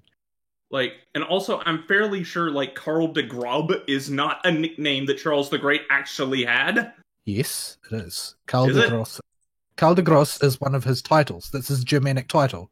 Was it? I do not recall that one in particular popping up. It just if you look it up, to me. You'll see it there. If you look it up, you'll see it. Oops, maybe it's because I tried to Google. Maybe I didn't. Maybe it's because I didn't. What de Gross. I might have missed up one of the accents on the letters when I tried to Google it. Yeah, if you Wikipedia Karl de Gross, it comes up with the Charlemagne page. Okay, so it is one of his things. But yeah, still though, I just don't understand the story of Extella Link. It's not even worth paying attention to, even on a nominal first playthrough. It's just total trash because you're not going to get any payoff because it's not going to explain anything to you. It might as well not happen. It's not just that. It's not just that it doesn't explain it to you. It's that it doesn't have any bearing or implications whatsoever for any part of any story in any Fate universe going forward. Yeah, it's just the story. Not only does it not do anything, it does not mean anything either. And that's the thing that really confuses me. Like, why did they do it? Why did they not just save these mechanics for a meaningful Fate game? Yeah, like the wiki is apparently, when I went to the page, there's no information because every time somebody's tried to add something that explains parts of Extella Link, a moderator has come in and said that's speculation and deleted it. It's because they don't actually explain it. Even if you read the entire glossary, they don't explain it. Yeah, the whole shtick with that monolith that's supposed to give Karl the ability to brainwash dudes. Yeah, to brainwash. Well, he already has the ability to brainwash people somehow, and that monolith supposedly makes it faster. There's no explanation for how or why, or are we supposed to know what this thing? What is it? There's not really. There are plenty of problems and gaffes in the original Extella storyline, but every time they introduced an entirely novel concept, they would sit you down and explain it before using it for things. Yeah, or when they even rehashed older concepts and solidified some ones that were hinted at, like the time lock. Like the time lock, like this is the closest you will ever get to Mihoyo in English, so enjoy it. Yeah, like man, that's the one side of the Fate universe or the Natsuverse I really, really like, and it's just never going to come. Is it? The fan translation is never going to happen. I just need to learn Japanese and read it. Yeah. That is the biggest problem with the game, is there just isn't any attachment to any of the new characters or what's going on because you don't understand what's going on. The thing is, I think that you could have done something with those characters. It's not like the characters lacked potential. It's just they didn't bother. I mean, yeah, Charlie had the potential to be Charlie Swagwiller 2.0. He was a cool dude. Like, he had an interesting personality. He looked like he could have gone somewhere, but he just didn't. Yeah, and they hint at a lot of depth. They just never really explore it at all. Like the fact that not only is he's a fake hero, but even within the scope of being a fake hero, he's got a lot of darkness mixed in with his sort of like romantic adventurous type of thing. But the whole relationship between Karl de Gross and Charlemagne is really not explored either. Like, which one of them is the real past, and to what extent are they the real past? Because it seems like despite the fact that they are essentially different people, they still remember significant portions of each other's history. And why, if the meeting with Alter is something that Calder Gross went through, why does Charlie remember it? Like they don't bother to explain any of that stuff. And why is Archimedes still around? And why are we trusting him when Kid Altera is around to be a thing? There's a line that Archimedes says in the bonding thing, I think, about him thinking there's something wrong with your values as a piece of data, as though you come from a different dimension. I guess they can hand wave it like that, but yeah, but they really don't explain it. Like, and I talked about this as well. Like, where from whence does Archimedes obtain his blistering hatred of Liz, if not through going through what Liz put him through in Extella? Which Liz is my favorite part about Extella, I have to say. Like her constant screwing up of everything that Archimedes tries to accomplish, and she does it so blissfully, just completely unaware that she's doing it. And she's still last woman standing on Team Betty at the end. Yes. Yeah, but to clarify why Extella is bad in general as a game, it's because you only push one button for every single character in the entire game. Yeah, there's really nothing else to do. Like, that's pretty much it. You press the circle button. You work out which triangle, how many squares precede your favored triangle. Yeah, which one is going to do the most hits to build up the charge on the circle button, and then you will mash circle button and drink sake for the rest of the mission. If you want to use the circle button, then you can do that, but that's no fun, so I don't do it. Final boss, Noble Phantasm, win. The only reason to abuse the circle button is when you're doing time challenges, when time is your enemy, because no time passes while you're doing that. So making it functionally the in-game fastest way to kill anything. Yeah, I was under the impression initially that I might try and platy it before I knew just how bad the game I was getting into was. And I tried to warn you. It was about the story. It was not about the mechanics. Absolutely not. It's far below par for any Muso game except the early Senran Kagura stuff, and something else is really bad in that same category. I can't remember exactly what. Oh yeah, the Neptunia Muso game is also that bad. But yeah, it's as far as I'm concerned, the story of the Extella games ends at the end of the Altera route in the first game. There are things that I liked about Golden Poem. It's just that there were pretty much an equal number of things that I disliked, so it sort of balances out to a 0. It feels completely unnecessary to me, and just does nothing but hurt the overall story. I don't think the story would have been complete without a follow-up to Altera's story. But because that would leave everything unresolved. Have a resolution arc.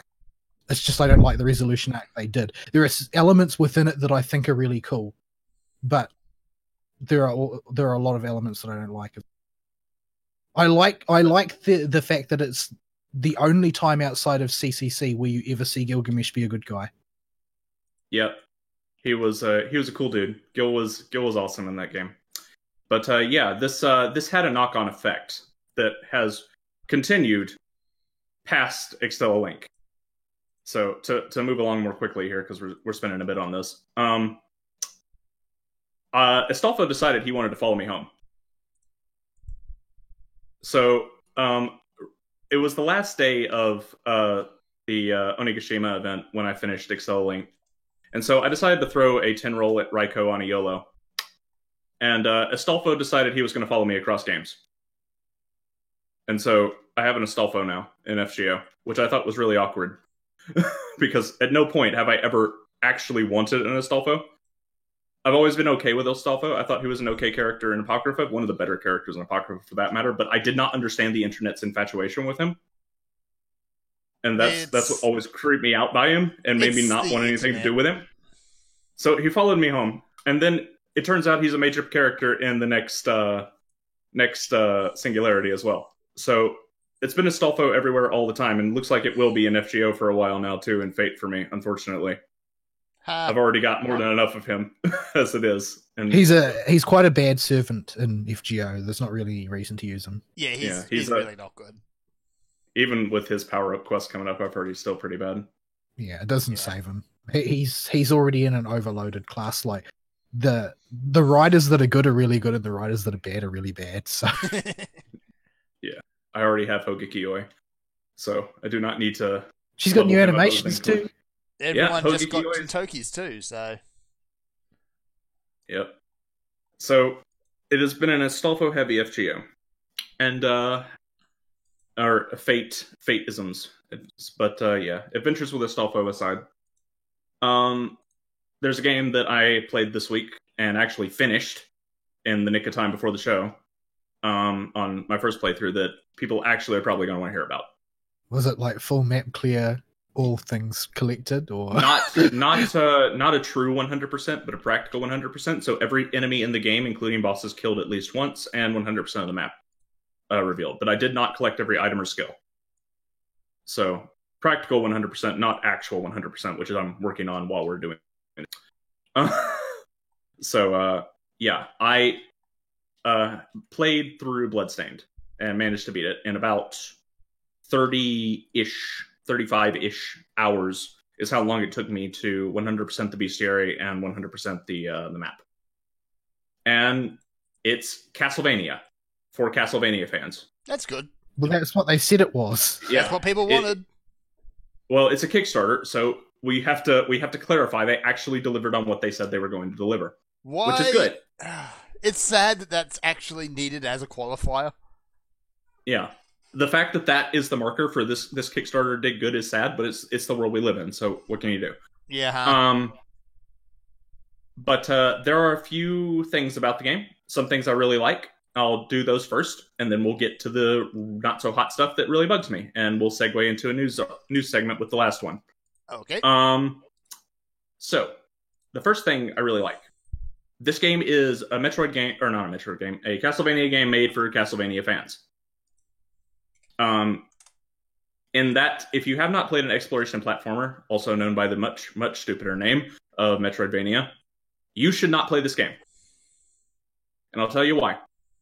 The game is set up in such a way that at the end of the game, you can go around the castle and 100% the map and find everything if you really want to wait till the absolute last minute to get most of the power-ups.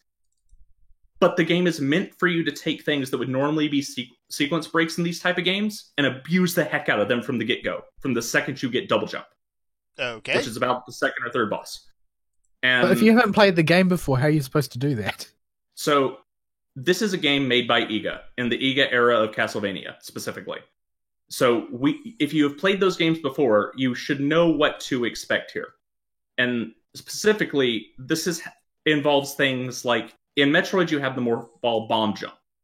In other Castlevania games, you have, like, a weird wonkiness with whatever the verticality mechanic is in that game, plus double jump. Mm-hmm. IGA just, instead of trying to avoid these problems, now that he has full creative control, has just embraced them. And put lampposts and enemies that float through the air and can float through floors all over the dang place, whose heads you can jump off of to reset your double jump. It is a really hard thing to do, but it is something you can do to abuse the mechanics of the game to get to stuff earlier than you're supposed to. And notably, these lampposts and enemies of this type are only in areas that will get you to items that are helpful but not needed for progression. So they won't get you anything that'll let you sequence break.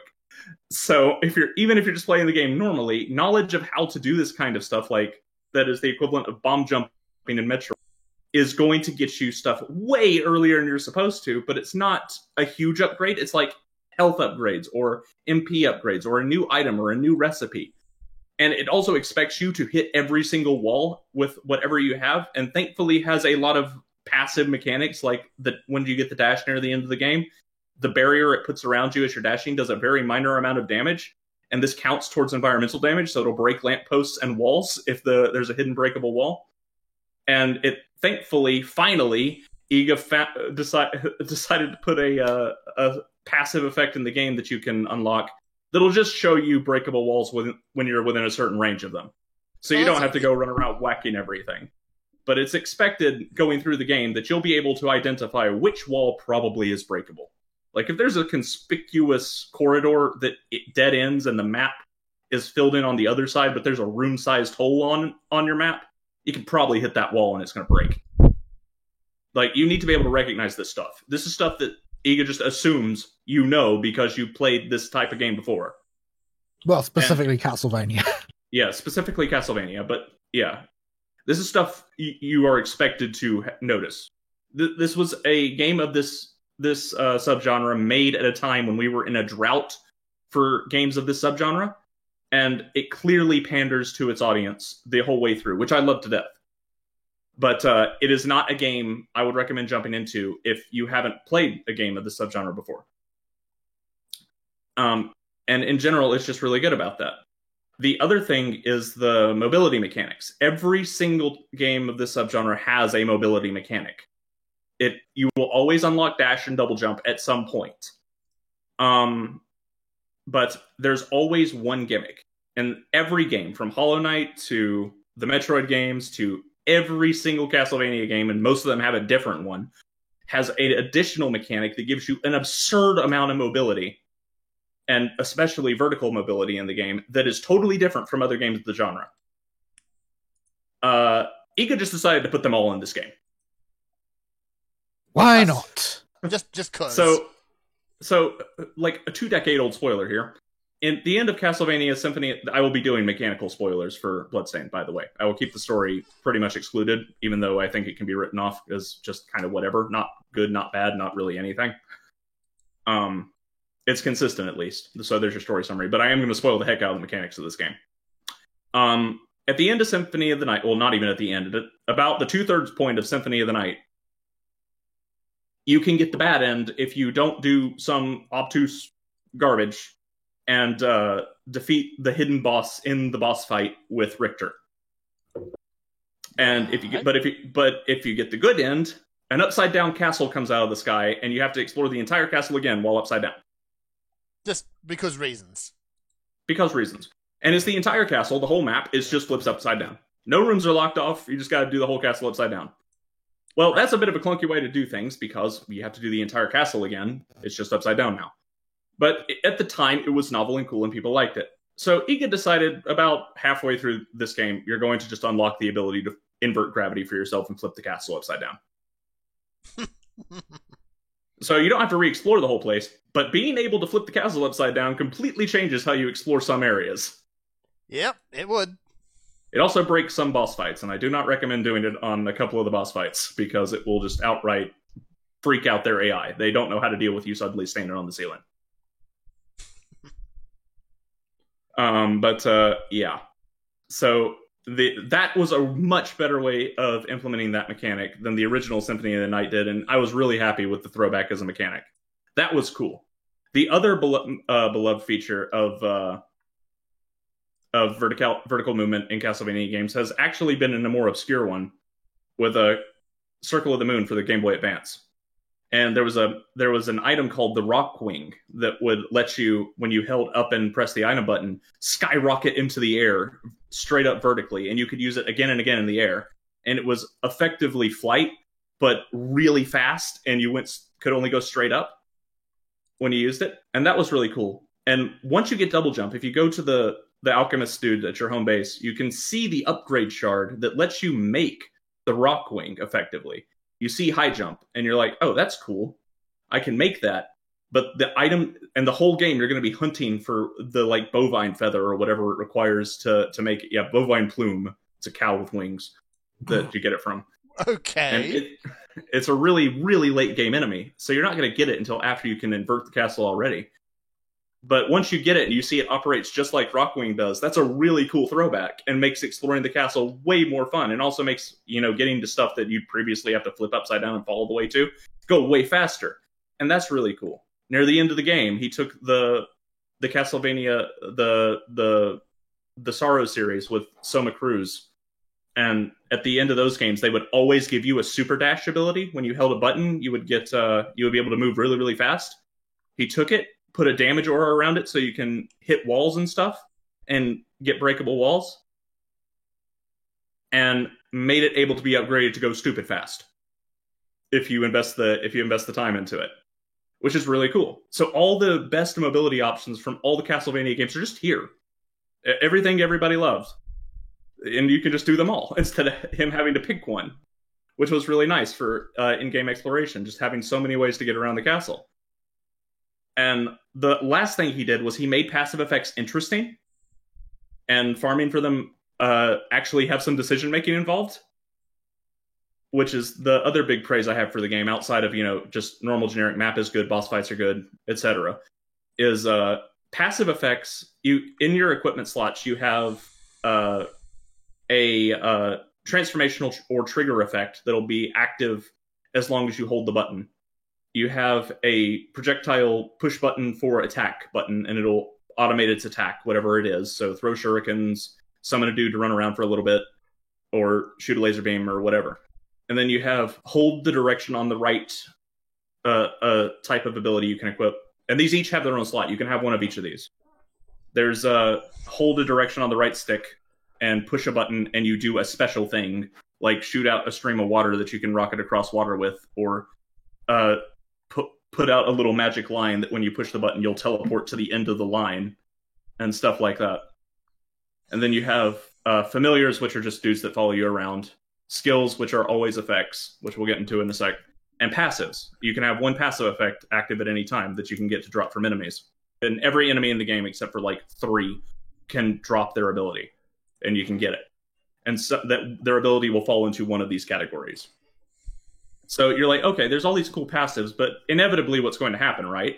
One of them is going to be OP, and you're never going to use the other passives. Unlike active skills, which you may switch between situations, there's pretty much always going to be one passive that's always useful. And you're just going to keep that one equipped because it's too big a hassle to try and figure out what syncs between all of them. Well, Iga apparently realized this. Every passive effect has a primary and a secondary effect. The primary effect for I don't know, sword expertise increases single-handed sword damage, and its secondary effect, as you get more copies of the same thing and upgrade the shard with materials, is you can attack faster with swords and one-handed stuff. But if you upgrade it all the way to rank 9, which is the highest rank, it becomes a permanent skill that just is active at all times for its primary effect. And the only reason to equip it would be to double the primary effect or get access to its secondary effect, in this case, the attack speed. So it makes a whole lot more sense than just having a boatload of passive effects you're never going to use. It gives you a reason to seek these things out and actually level them up and equip them, instead of just having resist darkness chilling around your inventory that you're never going to use. But if you take the time to actually go farm up the stuff to level it up, and you can have it be permanent to just stay in your skill list and just be always active, which is really cool. And a much better way to do passives than, you can equip resist darkness or resist thunder or whatever. You actually have a reason to go out and try and rank it up. So all that stuff's really good. Everything bad about this game is on the technical end. And I'll start at one that has been an issue for primarily Xbox One original and PS4 original owners. This is not an issue on the PS4 Pro or the Xbox One, whatever the souped up one is called, because they apparently have the processing power to not have this problem. But certain skills, one familiar in particular that basically summons 5 Medusa heads that fly around you and go attack enemies whenever they're in range. It's always Medusa heads. Yeah, they're called Dullahan heads in this one, because copyright. Yeah. There's all kinds of stuff in this game that is just blatantly ripped from Castlevania, moveset and all, but just given a different skin and different name. It's all over the dang place. The game is just, you knew what you were buying when you bought it. So, but these things spawn a lot of elements on the screen. The shuriken toss spawns 9 shurikens on the screen, and this game's engine is not very well optimized at all. Just period. It's too much junk gets on screen, it'll lag to hell and back again, and if it lags enough, it'll crash. Fun. And this is particularly bad in some areas, like the equivalent to the clock tower, which is back gears and all with Medusa heads all over the place, as it was in every single Castlevania game since like the third one, where it has this weird 2.5D effect where it makes you run around the tower and scroll and pans the camera around as you're running, and it just lags for this entire section because it has to render the whole tower the whole time. And if you do anything that's animation intensive or causes a lot of particles or objects to appear on the screen, your game crashes. Because of course it does. It's just the game's engine cannot render it properly. It was not optimized for that. And I get why this happened. It doesn't make it excusable, but it's a thing that happens. The other area this happens in is the obligatory lava level area where there's just fire all over the place. Well, they apparently decided this fire needed to extend way into the backdrop, all be treated as its own object, and have particle effects out the wazoo coming out of it. So it just makes it chug-a-chug in there. So basically, what I'm telling you is, if you're in an animation-heavy area, every time you make significant progress, if you see an opportunity to save, take it. Because you will crash if you're on an original PS4 or an original Xbox One right now. They said they're working on it, but the only practical way I can see, with my knowledge of computer science, to fix this without recoding the whole engine is just to cut the particle effects in these areas. That's a bit disappointing. Yeah, it's just too much for it to render right now. And the next one will actually transition into an issue with the game that was so bad it made some of the B-tier news outlets. Oh dear. So Bloodstained had a bit of a problem day one for PS4 and Xbox One users, where if you downloaded the game right when it came out, and like within the first 12 hours and didn't patch the game before you started your save file, you couldn't make it past a certain boss without having to completely delete the game, your save file, and reinstall the entire game. What? After you got to the tower, the aforementioned buggy, crashy clock tower that has way too many animations in it, after you beat the boss, the chest that has the item you need to progress just would already be opened, and you wouldn't be able to loot the item. And all previous chests you had already opened to the game would be closed again, and all closed chests would be open, so you could not get any of their items either. So it was impossible to progress past that boss. Oh, joy. Yeah.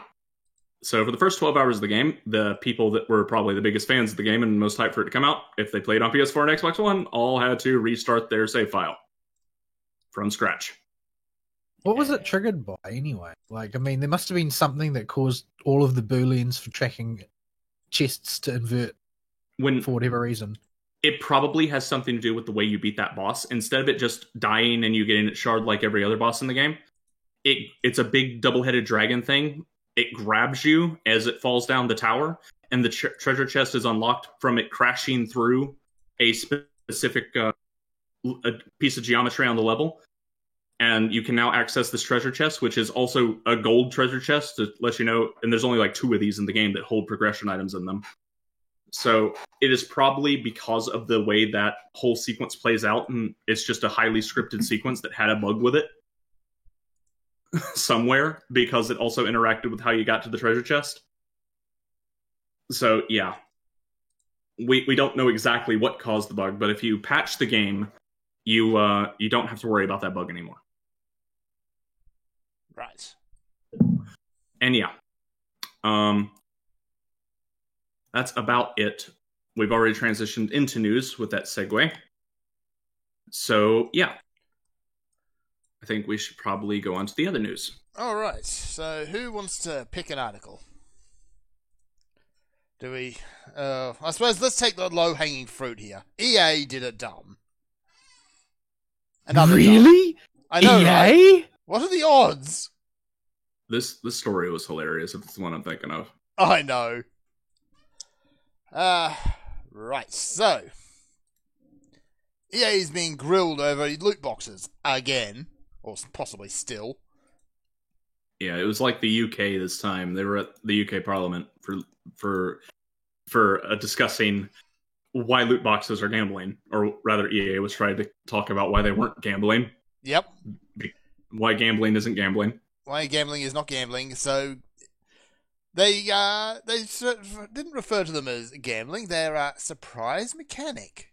The analogy they used was those stupid chocolate eggs you used to buy in the 90s that would have a little plastic toy in the center of them. They also use, generic blind box things like those LOL toys, which are worthless, by the way. What? Yeah. What LOL toys? It's another one. Like, there's LOL, there's Hatchimals, there's all sorts of other pointy things. Oh, you mean randomized tiny blind boxes box of toys. tiny toys that have a randomized toy from a set in them. Yeah, blind box. Yeah. Nice. Which, you know where else you get those? Gacha machines. Yeah. So this whole thing was hilarious. Well, the first off the bat, they claimed that they never used the term loot box. Which is a lie. Which is a lie. But it's not merely a lie. It is a bald-faced, blatantly obvious lie. There's got to be something above a lie. Like, it's so much of a lie that it transcends lying. Like, I don't know. Like, the shockwaves from the enormity of that lie have spread out through the universe. Yes.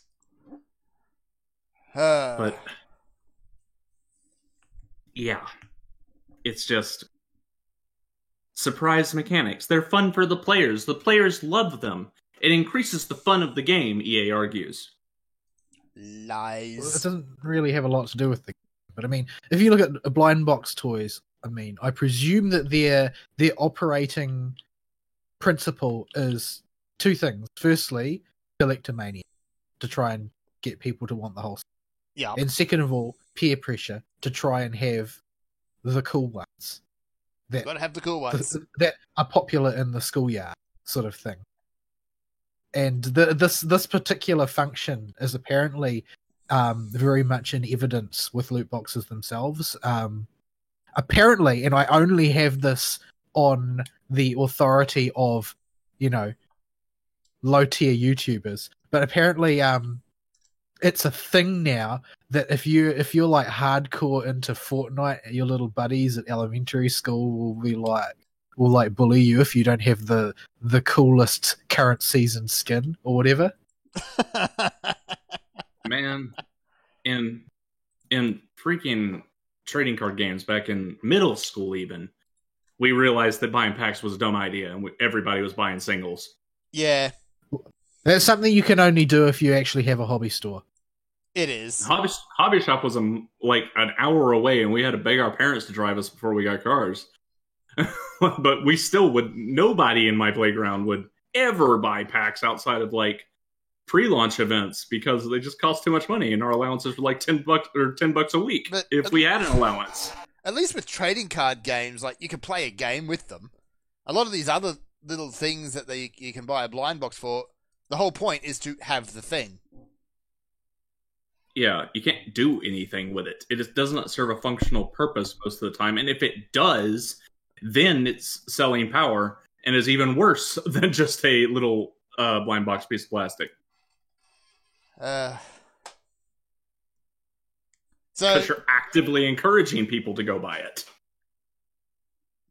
I'm not sure exactly how much more to really bang on about them. Like, EA is just... the dishonesty is all over the place. The woman that they sent to talk to Parliament had a really annoying voice. That does not help. Like, this is not who you want. You want somebody charming and winsome to defend you in a situation like this. Not someone annoying. You don't want somebody with an utterly grating voice.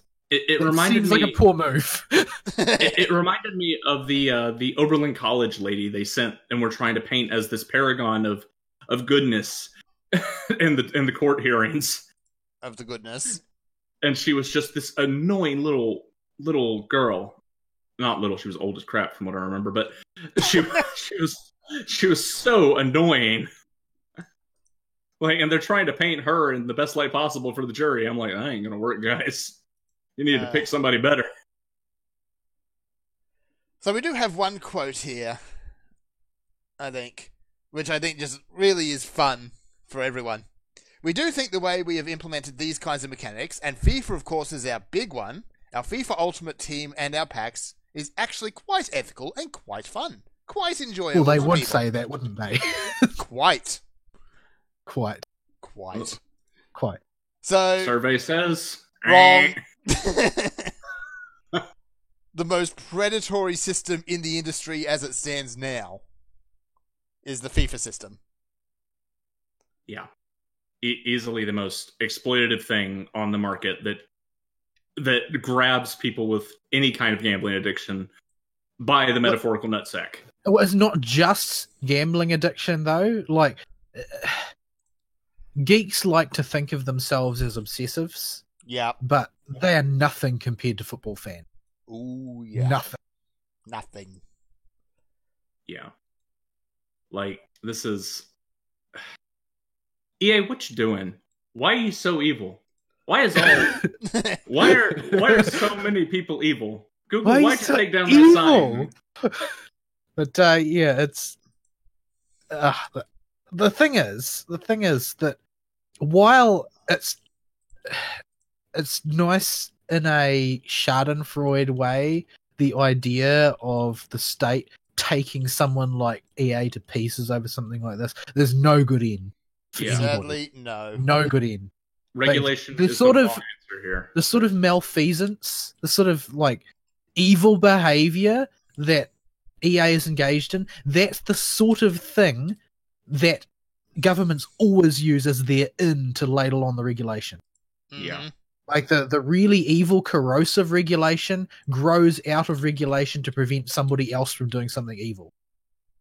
Stop being evil. Yeah, please. You're making it worse for the rest of us. Unfortunately, the solution to this problem is not one people like, because it's not immediate and it takes time. You just have to write off the games that do this kind of practice until it becomes untenable. And people start literally losing their lives over it. Like, this is...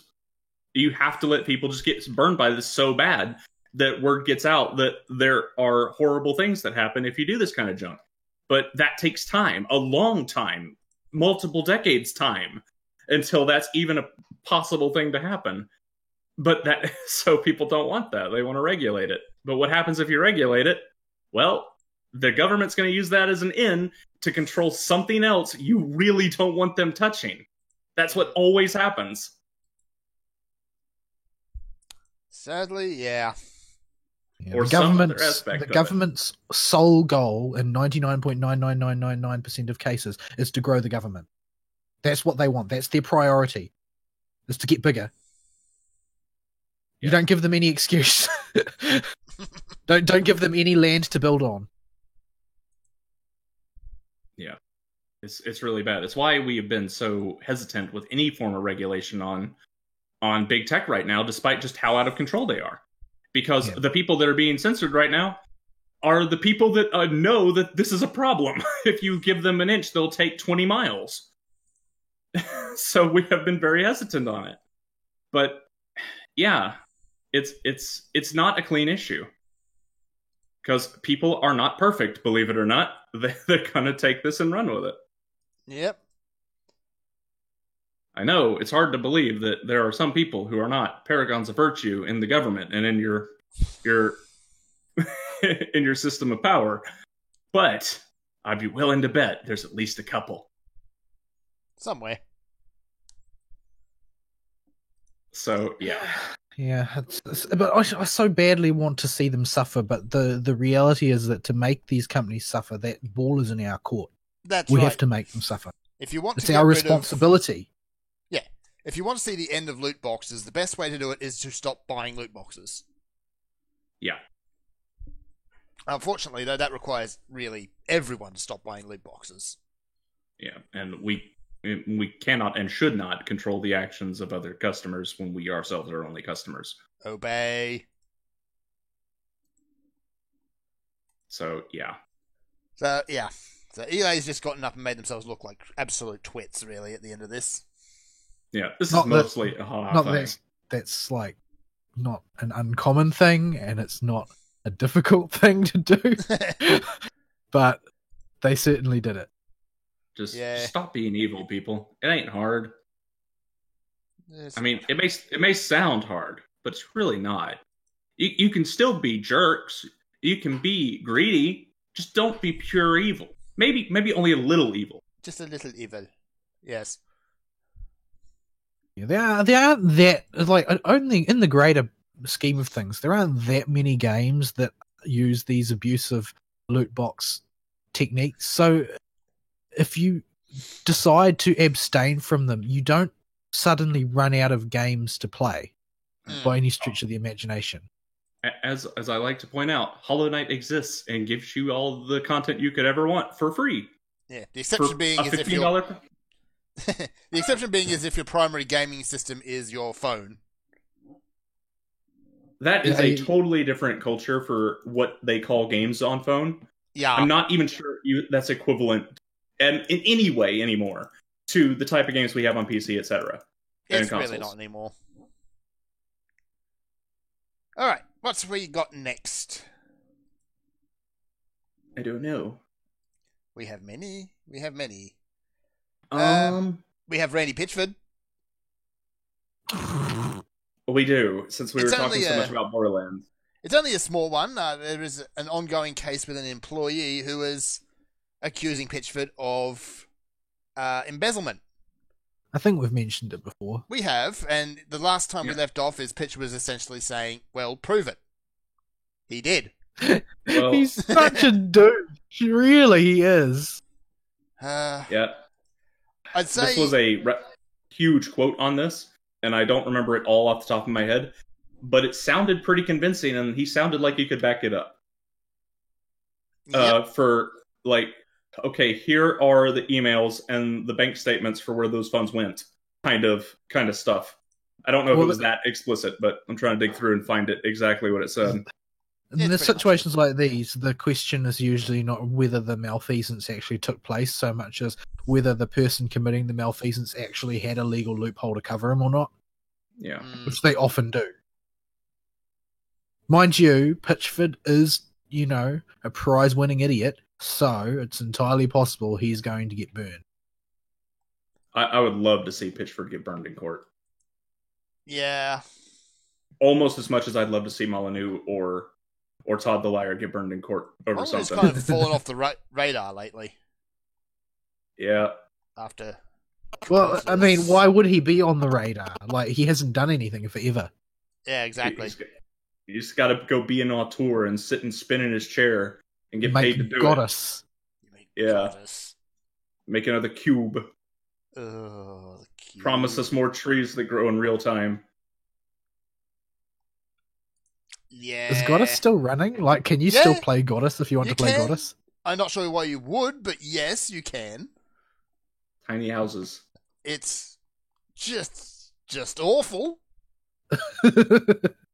So don't play Goddess, but you can if you really must, if you want to see just how awful it actually is. Here's a hint. It's awful.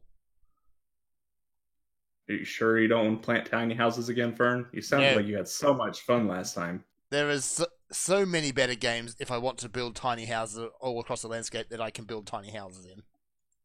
It sounded like the pinnacle of fun game design from what you described all those years ago. All of the clicking. So yeah, don't play Goddess. It's awful. And because I haven't said it before, Goddess is awful. Moving on. Right. Pitchford. Who are we talking to? Yeah. I'd love to see Pitchford actually drummed out of the industry, but until a major shift happens within Gearbox, I believe, that's not going to happen. I believe he's still over controlling stake. That doesn't mean he's going to stay in the biz. Like, he could just cash out. He could just cash out too. One day he could just cash out. It's like, you know what? I've got enough money to keep me going for a while. I can play with my investments. If I get out now, then I won't have more lawsuits against me to fight. I don't think he's that sensible, but it might be the safe thing to do. Yeah. I really, really like even if they don't hurt them as big as we would like, I really enjoy any time one of these jackwagons gets brought to court. Especially since I've been following the Vic stuff. Just seeing these jackwagons get brought to court has just been the funnest thing ever. Going back and looking at old cases of people like this when they go to court and how dumb they look. It always seems to be they think that they're untouchable right up until it turns out that they're not.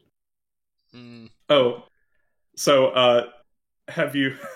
This is a bit of a tangent. And I don't have it in the list, but regarding lawsuits, the Vic case, the defendants are playing Discovery games and not producing Discovery and contradicting themselves by saying, "No, we don't want a confidentiality request, Your Honor."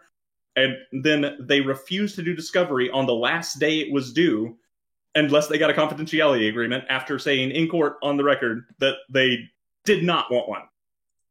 As I understand it, ultimately the only thing that needs to happen for you to get completely screwed is for a judge to decide that you're being unreasonable. Pretty much. This could award Vic all his attorney fees for games like this. And the reason everybody thinks this is because they think all the evidence that actually existed was just those tumblers, or that one tumbler, and the poll people. And when they saw they were listed in the lawsuit, they all deleted it. And the Tumblr was deleted. And so all these thousands of women they claimed were sexually assaulted were just a bunch of Tumblrinas, and now there's literally nothing. Were they a bunch of Tumblrinas, or was it like 3 Tumblrinas and all their sock puppet again? We're probably the second one, but it's just hilarious because the only reason you would play Discovery games like this is if you literally had nothing. Yep. So we may be seeing a conclusion to that very soon. You know, I don't know if I don't know if they realize this, but they can't afford for Vic to get awarded legal fees because Tybeard is a lot more expensive than the Johnny Come Lately that they've got. the guy that was recently removed from his firm for one reason or another, and is now working for another firm after the shenanigans that went on in this case. But Ari, he's a super lawyer. Super lawyer. Yeah, let me tell you about that habeas dibsies they teach you in super lawyer school. Oh man, that case is amazing. If you need entertainment, just go follow the Vic case. It's the funniest thing in the world, and it never stops. They keep saying it's going to slow down, and Nick has to keep apologizing because it never does. Every it time just gets even stupider. So that was a sideways tangent from the Randy Pitchford thing, but I just wanted to mention that because I was dying laughing all last night when I was watching the video while I was doing Bloodstained stuff. All right. Shall we? Let me see. Got a little bit about StarCraft there. Oh, you've got the niche gamer stuff. Oh, I didn't recognize any of the names on the highlighted tweets for this, but this just was a small thing I threw in there in case we needed it. The blue well, most of them are like writers for outfits like Rock Paper Shotgun and that sort of thing. Yeah. Hacks, in other words. Not names I see on a day-to-day basis, but other people might. Well, if you visit mainstream gaming blog rolls, then you might. But we don't, because they're useless. They don't serve a purpose. Yeah. I had to decide for a moment there if you said blog roll or bog roll. It more or less boils down to being the same thing. Essentially, yeah. They're all swamps. If anyone wants to know what that means, look up Australian slang. But yeah, basically, Niche Gamer did a interview with the Yakuza dude, the guy who makes Yakuza, and didn't shoehorn any politics into it, and got a good interview after all the outlets that were trying to get political statements from him didn't get one. And this makes Niche Gamer evil. So for the background for this is that the guy is making a new... Isn't almost like a branch of the same franchise since it takes place in the same universe, area? Different protag, I think. Yeah, so this new guy is basically, as I understand it, he's a lawyer that got burned at some point and so decided to become a private eye. And that's actually makes more sense in Japan since a inquisitorial system requires that a lawyer actually have investigative skill. But to a certain extent. But yeah, so he's basically new protagonist, new storylines. There'll probably be cameos because they're always cameos. But yeah. So the interview centers on what's his sort of design philosophies, that type of. For the record, I saw an interview done by one of the people who were denouncing Niche Game. I don't know if it was the person specific, but it was one of the outfits, and it was just the most cringy, embarrassing, sort of plebeian tier, idiotic, pathetic excuse for an interview I'd ever seen. Yeah. It was really shameful. Like, just turn in your journalism card and go and work at the local supermarket. They don't have a journalism card. It's half the problem. Well, the problem is they do, unfortunately. And the people that are actually that press access pass is a thing. Yeah, sadly. The problem is the journalists are not the one with the journalist pass. It's the activists. Yeah, but the niche. The Niche Gamer review. It's okay. It's nothing special. Well, they don't make any bones about the fact that they're a gamer outfit full of fans who are trying to do the work that the fans want to see, having been dissatisfied with the way things are going with the mainstream.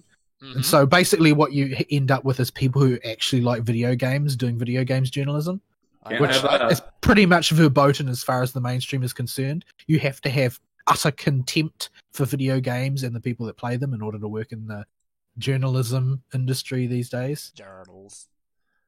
Yes.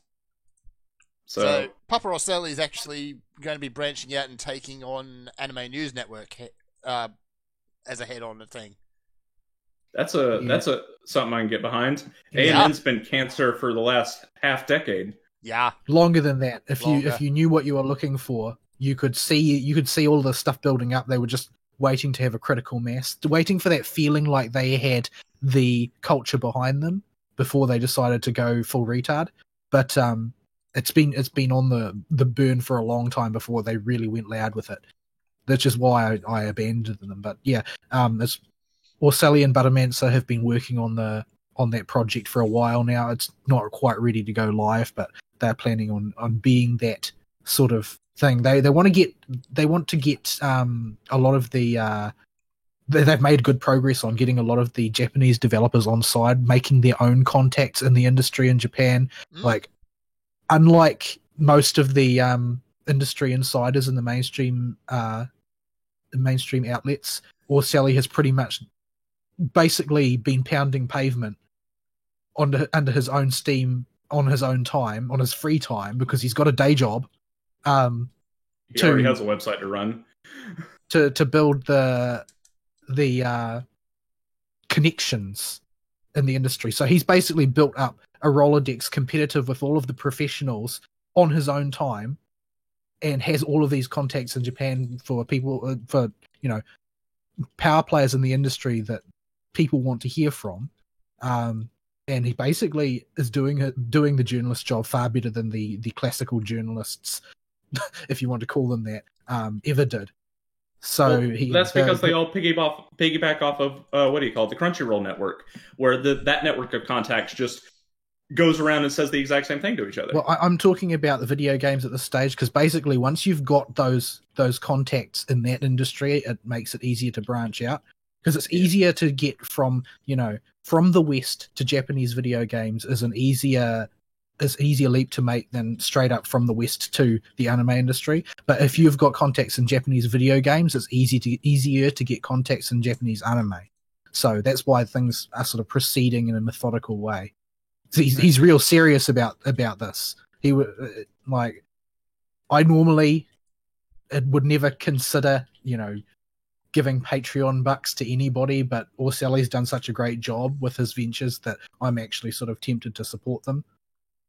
Yeah, because they're doing the job that other people won't do. So blatantly refuse to do, really. And the gist of the story we're circling towards here is basically that as one is the way that the mainstream games outlets normally operate, because they're totally not colluding in any way. And realistically, they don't need to be colluding in any way, because they all share the exact same opinions, because they're machines. But As one, they rose up to denounce Niche Gamer's interviewer for, I don't know if I think it was Orselli himself. I'm not sure if it was, because he had a small staff of 3 or 4 people at E3. But they basically denounced them for saying that they liked the Yakuza games and complimented the director for having made games that they thought were great. And this was not just denounced, but like in the sneering and sort of condescending tone of, look at these disgusting plebeians trying to do the job that we do. Look at the terrible faux pas that they committed, saying that they liked the guy's games. What are you talking about? Like, it was they did not seem to realize that there was nobody behind them, that they had no support for this point of view. It's because they blocked them all. Well, yeah, that's certainly true, because they're only really attempting to talk to each other. Ultimately, that's the world as far as they're concerned. They are the world. Is their friends and the people they like to yell at. That's it. Narcissism. Well, the people that like to yell at are like, they imagine all of those people as being in that mysterious realm that I hear you Americans call flyover country.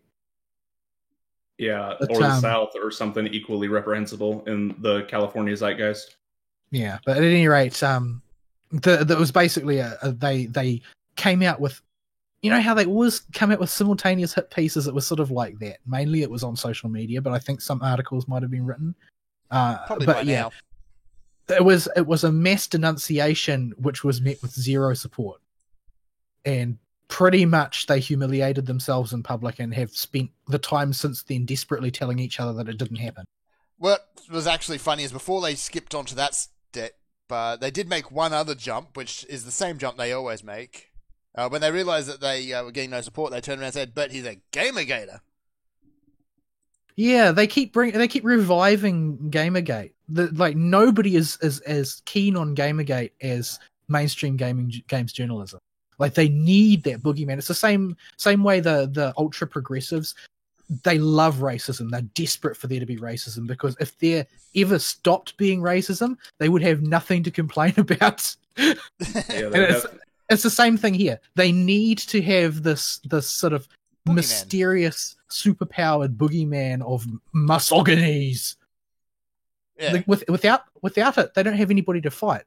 It's something that I've heard talked about, particularly with regard to movements like feminism, and that they are a movement without an objective.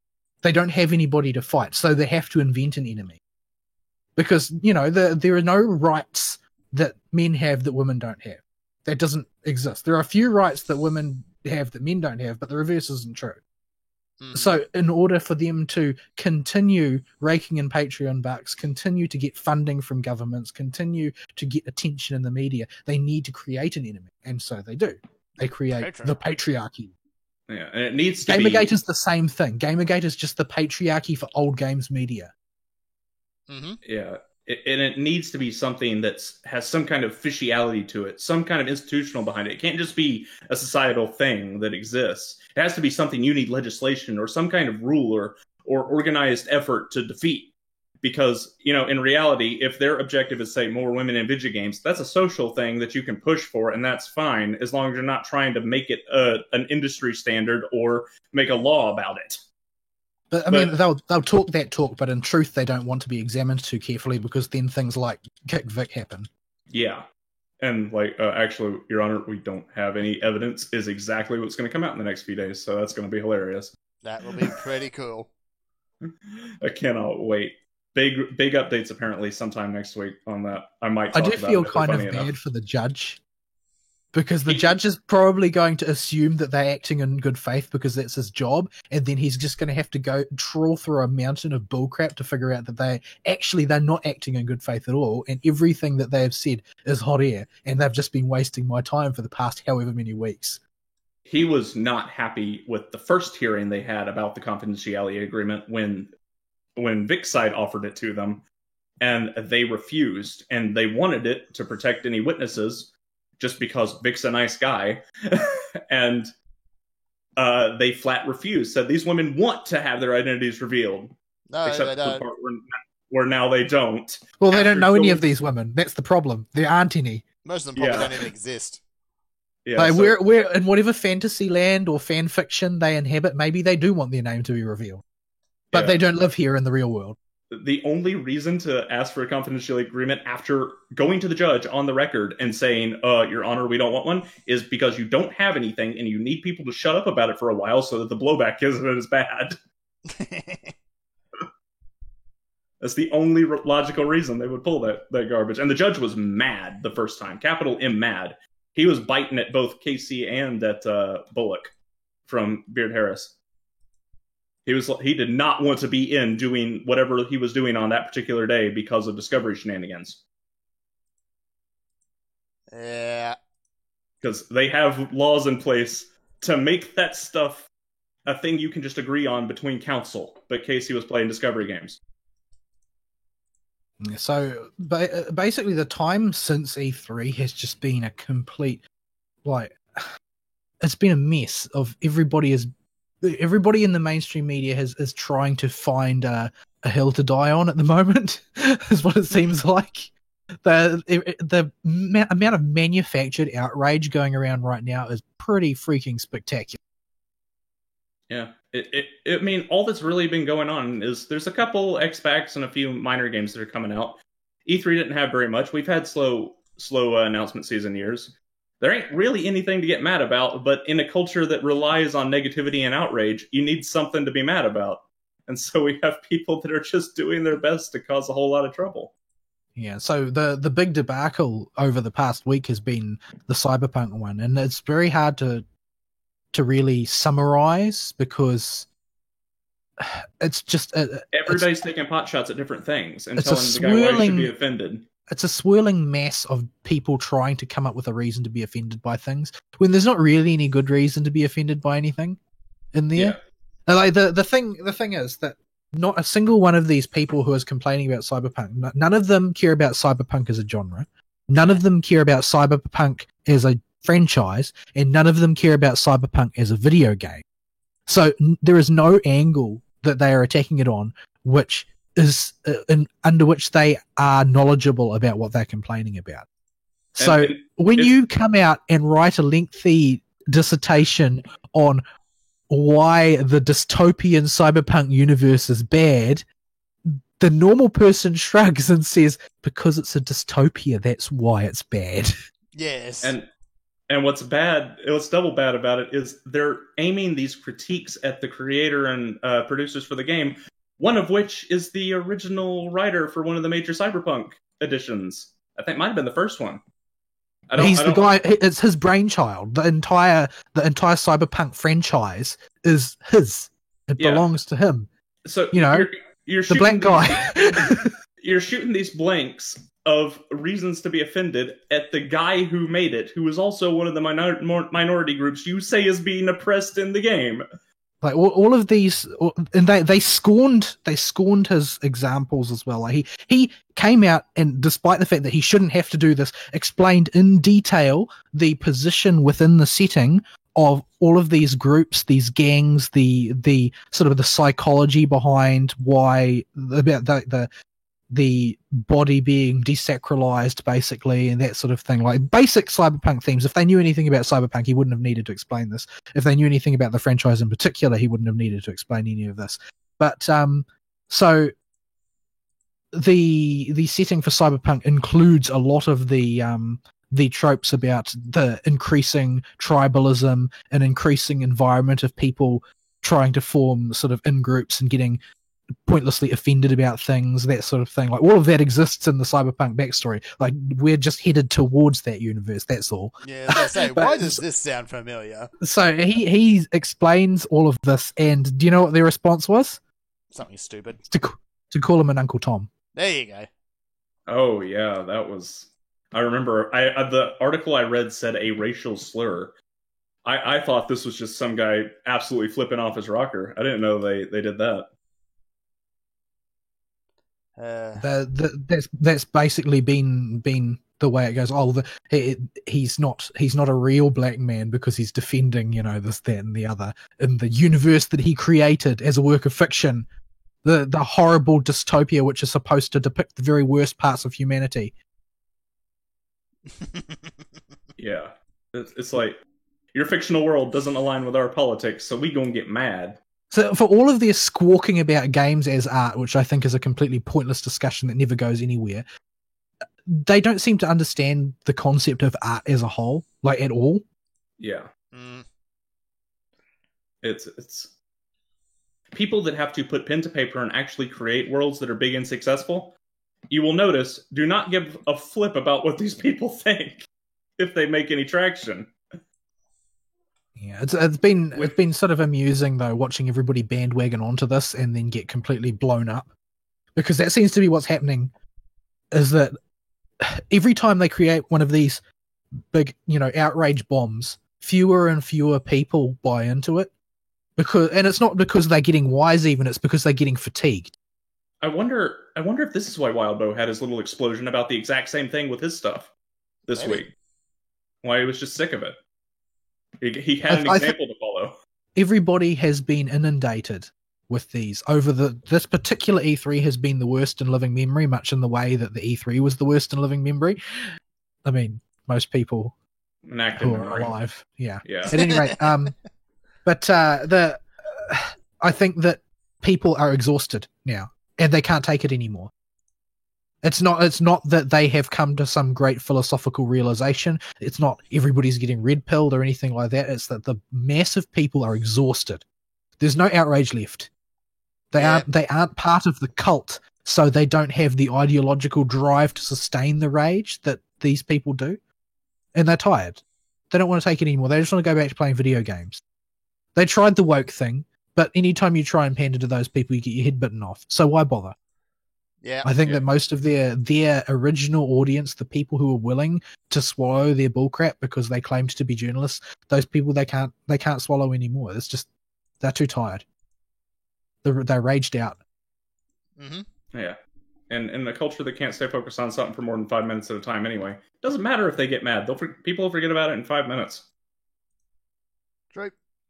So, as far as something that a little bit more positive that did not come out of E3 but was a negative thing that came out of E3 that is sort of drifting vaguely in the direction of positive, although it hasn't even hit the 0 mark yet, is, you know, that Star Wars game that looked like absolute garbage, looked like a really, really poorly envisioned Uncharted ripoff, except in a way that was completely unsuitable for the Uncharted sort of thing. Apparently, according to people who are in the testing, that demonstration they showed is in no way representative of the game. Like, the game is not even like that. In a good way? The game is actually more sort of like, I hesitate to use the word, but it's more Metroidvania-esque. Like, for large chunks of the game, you basically have your crew and your ship and you're free to go and do what you want. Okay. Then why didn't they show that? Because what they showed was... Because they're EA and they're stupid. Yeah. This is the company that presented us a mobile Command & Conquer game a year ago or a couple years ago at E3. They tried to save Battlefield 5 with a Battle Royale mode that wasn't free, when every other Battle Royale is free. Yeah. It's EA. It's EA. They can't make good decisions. It's just beyond them. It is not in their company genetics. They are surprise mechanics. They are surprise mechanics. Capital bad E decisions. evil does that to you. It breaks. Capital E evil is bad for your brain, is the moral of the story, people. I could take evil and I can take dumb, but I can't take dumb and evil. Well, dumb is a consequence of evil, because trying to do good will naturally mean you'll have to better yourself and learn stuff. But being evil requires none of that. You just have to be malicious and greedy. Continue the dumb.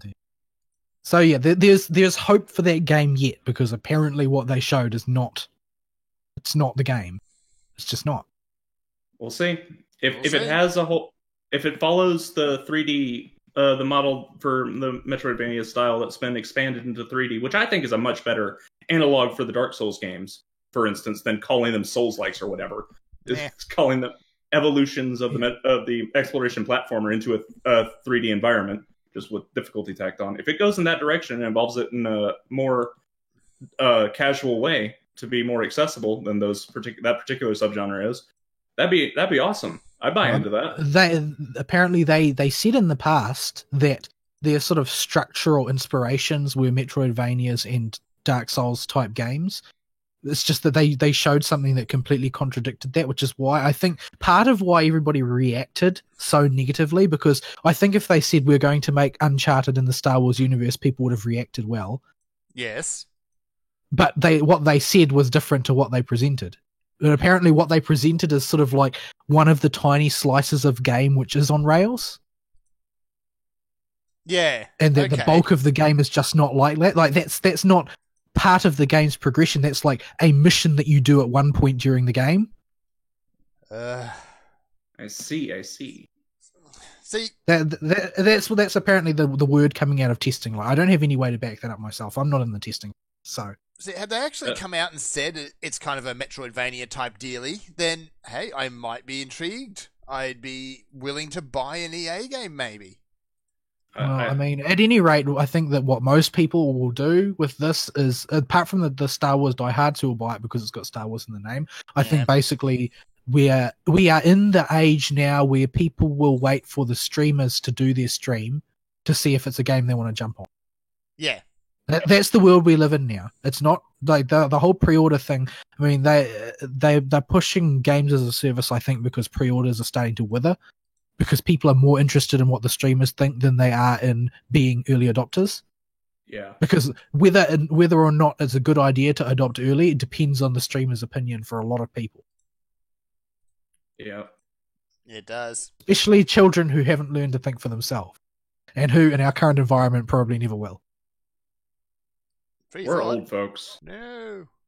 In case you haven't figured this out, at 30 years old, or 35 in Fern's case almost, like we're old fogies now.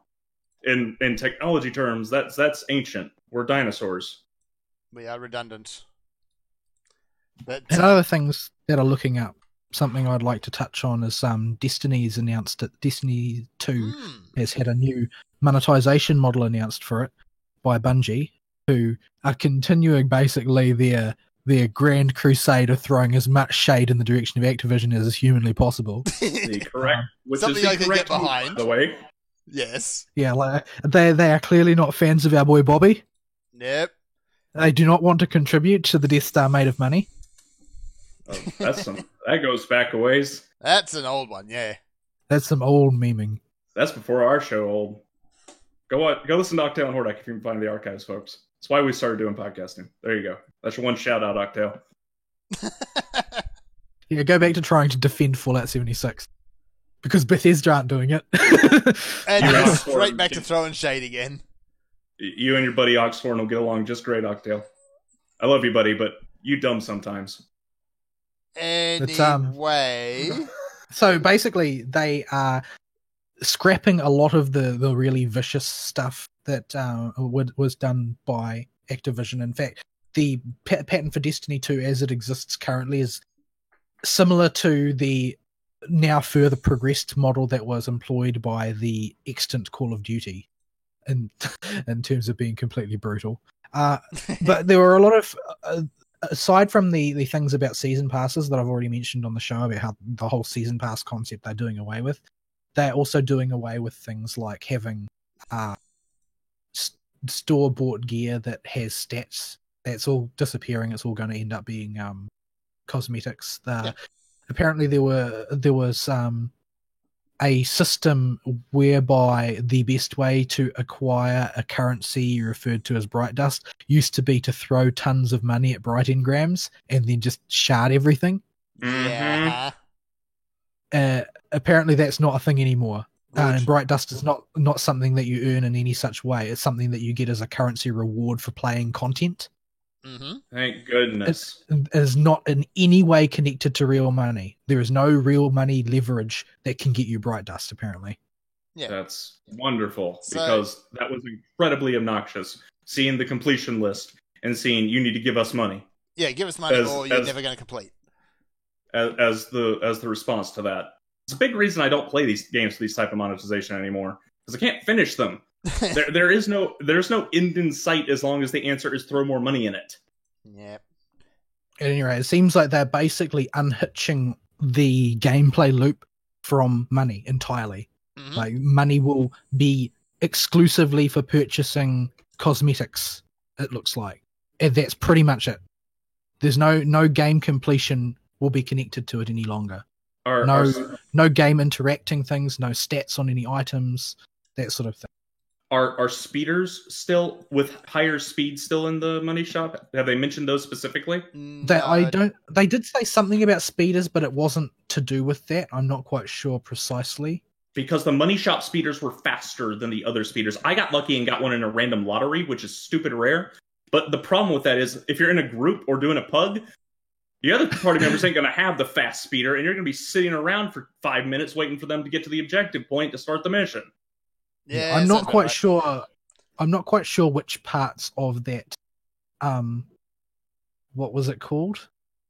I can't remember what it was called. I'm not sure what parts of that system, that shop system, are staying. Oh, Eververse. Yeah. Eververse. Right. It has 50 billion different mechanics in it. It's a mess. It is a real pain to navigate. Yeah, I'm not sure which parts are staying, but it sounds a lot like they're planning to cull a lot of it. Yeah. It's like it has a lottery of random junk from the money shop that shows up on a weekly rotation, and you get one free spin a week plus one more spin for every bright level you get, and like it's a mess. And everything costs bright dust to buy from it that you get from sharding stuff from the Eververse shop. And you can only buy some stuff with silver and only some stuff with bright dust. Like their current monetization model is a colossal mess. Yeah. So yeah, Bungie's making a lot of the right noises with regards to Destiny. Like, the first thing they did when they got out from underneath Activision's umbrella was launch the existing plan and roadmap out the window. Which was the correct decision, yes.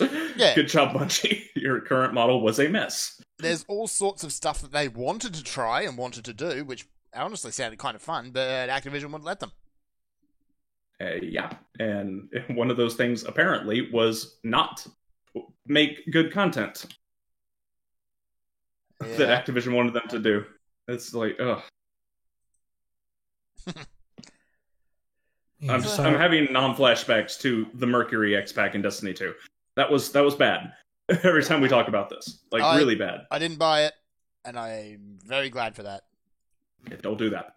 So there's a lot I don't understand about what the role of Bright Dust is, but it sounds like, from looking at their thing, that they're basically planning to disengage gameplay from spending. So even if they haven't addressed speeders directly, I would say that once it gets brought up, they will probably disengage that as well. I would say most likely they will standardize speed into probably a couple of different classes, and that'll be it. Oh yeah, they have tiers like fast, medium, and not super fast, but like slow, faster, and walking speed though. But the problem is the lottery has a super fast speeder, and you can buy that with Bright Dust, but that costs a lot of real world money, or you have to get lucky like I did and win the lottery. And if you get one, it doesn't help you anyway, because you're going to just get ahead of your group who hasn't paid for it. Yeah. So there've been other changes that I'm not really clued up enough to talk about. Like, apparently they're shifting retrieving stuff from your collection is going to be done with Glimmer rather than Bright Dust if it was from Eververse. So yeah, I forget what Glimmer does off the top of my head. I think I was just saying. I think Glimmer is this thing that just you end up stockpiling in colossal amounts because there's nothing to do with it. Okay. I don't remember at all what it was used for. Is that the base currency? I think it was some. Oh right, it's the blue cube things. Yeah. That's your base currency that you that's wind up with a truckload of, and nothing to spend it on. Because everything's real world money. Yeah, like they put in some Glimmer dump, I forget, that existed, but it wasn't enough to ever empty out your Glimmer stash. Yeah. So all of the Eververse stuff is going to get the extant Eververse stuff is going to get dumped into your collection. So apparently, for the things that had perks, apparently there was a perk that you could get for those mounts that made them summon instantly. You can basically break everything down and then just repeatedly summon it out of your collection and using Glimmer and Legendary Shards until you get one that you like. Or something like that. I only have a loose understanding of what all this means, but they're making enough changes to make me think that, when they launch New Light, I might be interested in going back and poking at it again. Yep, there's going to be soft gear reset, by the way. Yeah. They're just going to standardize everybody to the same starting light level if they don't surpass it already. Yeah. So, yeah, I'm interested in that because the gunplay and the gameplay were accessible enough that somebody who can't hit the side of a barn like me was still able to have fun. So I liked the feel of it. It's just that the game didn't want me to play it without giving them $1 million, because if I wanted to level up 1 XP over the base game, I needed to spend like $80 or something like that. Yeah. And the content you would have gotten for that money, aside from just your level bar going up, was bad, to say the least. That barrier to entry was just... I think that would probably wash a lot of people out. I doubt it was just me. Yeah. I expect a lot of people would wash out over that. But yeah, they're treating this relaunch like a big deal, though. So I think they're even releasing like a box. Like they're actually releasing into stores a box copy of the game, which will have all that stuff. It's effectively Destiny 3 without having to remake the entire game from scratch and lose their current install base. That's effectively what it is. Which basically what that means is that they already had this vision of what they wanted to do, and they were interfered with so consistently that none of it came to pass. Yeah. Yeah. Like, I can just imagine the board meeting as soon as they break off from Activision. Like, okay, guys, what did we want to do when we were originally making this game again before Activision messed with us? Just going through the list. Like, what can we salvage? Yeah, what still sounds like a really cool idea. What else have we got that you would like to talk about? I think we've got most of it. Yeah, I don't want to talk about the thing where the Wolfenstein social media account referred to people as the Reich. That was just such... This is bad PR 101. You're doing it wrong, guys. That's just such an obvious gaffe. I don't want to talk about Tifa's boobs, even though everybody seems to want to talk about Tifa's boobs. I don't know. Let people say it's Sony's censorship thing, but if they're doing any kind of ink suit mocap, it may be the Lady Trish problem, where they just couldn't find girls with boobs like that. That's probably because they don't exist. I think that if they had just made it as a creative decision, I don't think people would care. The fact is that they specifically came out and said, our ethics department has decided that the breast size of Tifa needs to be reduced. This is not a mocap problem. Yeah. So They came out and said, no, we're reducing it for ethical reasons. And that's why people are mad. I think if they had said it's a mocap issue, if they have said, oh, well, this is just the new character design's take on the character. I mean, I know you're mad about not having the classic one, but you can like it or lump it. Like that sort of thing is easier to swallow than somebody coming out and say, for ideological reasons, we did this. That's why people are mad. All you got to say is, look, it just wouldn't animate real well in the new engine, dude. You don't want boobs that big. It would look pretty and awful. And people would have been fine with it after a week of bitching about it. It was basically, it's how cartoony style exaggerates everything, ultimately. Yeah. Tifa had a radically exaggerated hourglass figure to contrast with Eris, who really didn't, by comparison. Yeah. That was the point, to make those two characters look different. It was early 3D, my dudes. You didn't have a lot of ways to differentiate character models back then. Oh, look at Barrett. He was like the problem is a couple of cardboard boxes. The problem is, though, that was not their reasoning. Yeah. I think that people would have accepted reasoning like that eventually. They would have been mad about it, but it wouldn't have been, a firestorm. But they said that they did it for ideological reasons, and that makes people mad. And unfortunately, though, people are seeing ideological reasons everywhere regardless, so maybe it was always going to happen. Like with the Evangelion thing that's currently going on, about how they've people are saying, oh, they're getting rid of Kaoru's gayness by making him say that he likes Shinji instead of he loves Shinji, despite it being the same word in Japanese. And there are a whole bunch of anti-censorship people who have decided that that's censorship and are absolutely chimping out over it for some reason. And I don't agree with that, because I don't think that the romance was not the purpose of that character.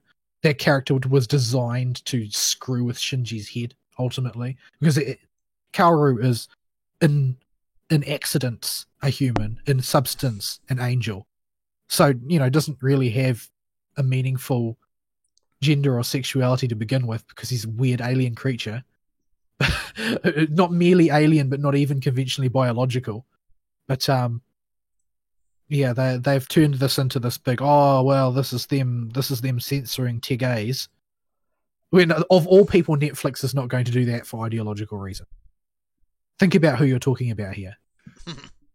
This is Netflix. They're not going to de-gay something for ideological reason. I think you should be more confused about them just randomly turning additional characters gay. That would make more sense. Oh, they would love that, though. That would be the best thing ever if the whole cast was suddenly gay. Well, the thing is that the same people, the anti-censorship people, would object to that as well. The point I'm trying to make is that they are seeing censorship now where I doubt it's actually censorship. Yeah. Because they're so, they've been taken for a ride so many times now that even when the censorship is not there, if you can construe a way in which it is censorship, people are just willing to believe that that's it. And I don't think it is in this case, because, I think it's a legitimate translation. Everything that Kaoru says is ambiguous, pretty much. It's because it's designed to take advantage of a character whose mind is completely broken at this stage in the story. Kaoru's role as Tabris, Angel of Free Will, is to break Shinji and make him do something that he would never do normally, which is murder somebody that said that he loves him.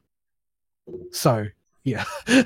I think that the censorship take on that matter is a nonsensical one. But this is just the world we live in now, is that everybody's paranoid about censorship, either because they're trying to find a place to apply it, or because they're seeing it everywhere, regardless of whether or not it's been applied. It's that political era in general, right? Everything has a political bent, no matter what it is. Yeah, everything has to be a new frontier in the culture war. Nothing can just be what it is.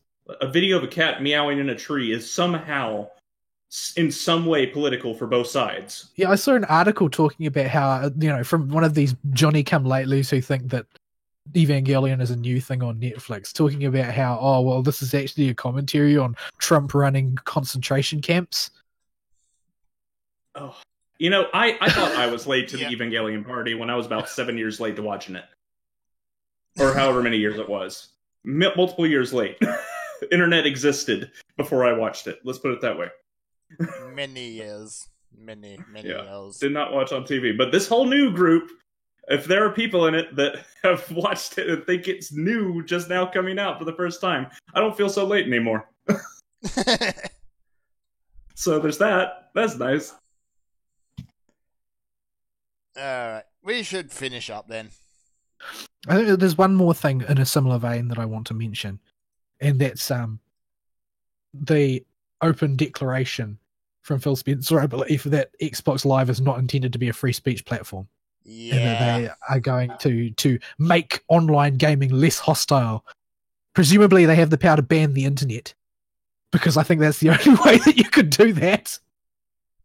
Yeah, you can't. If you want to make online gaming less hostile, you need to abolish online gaming.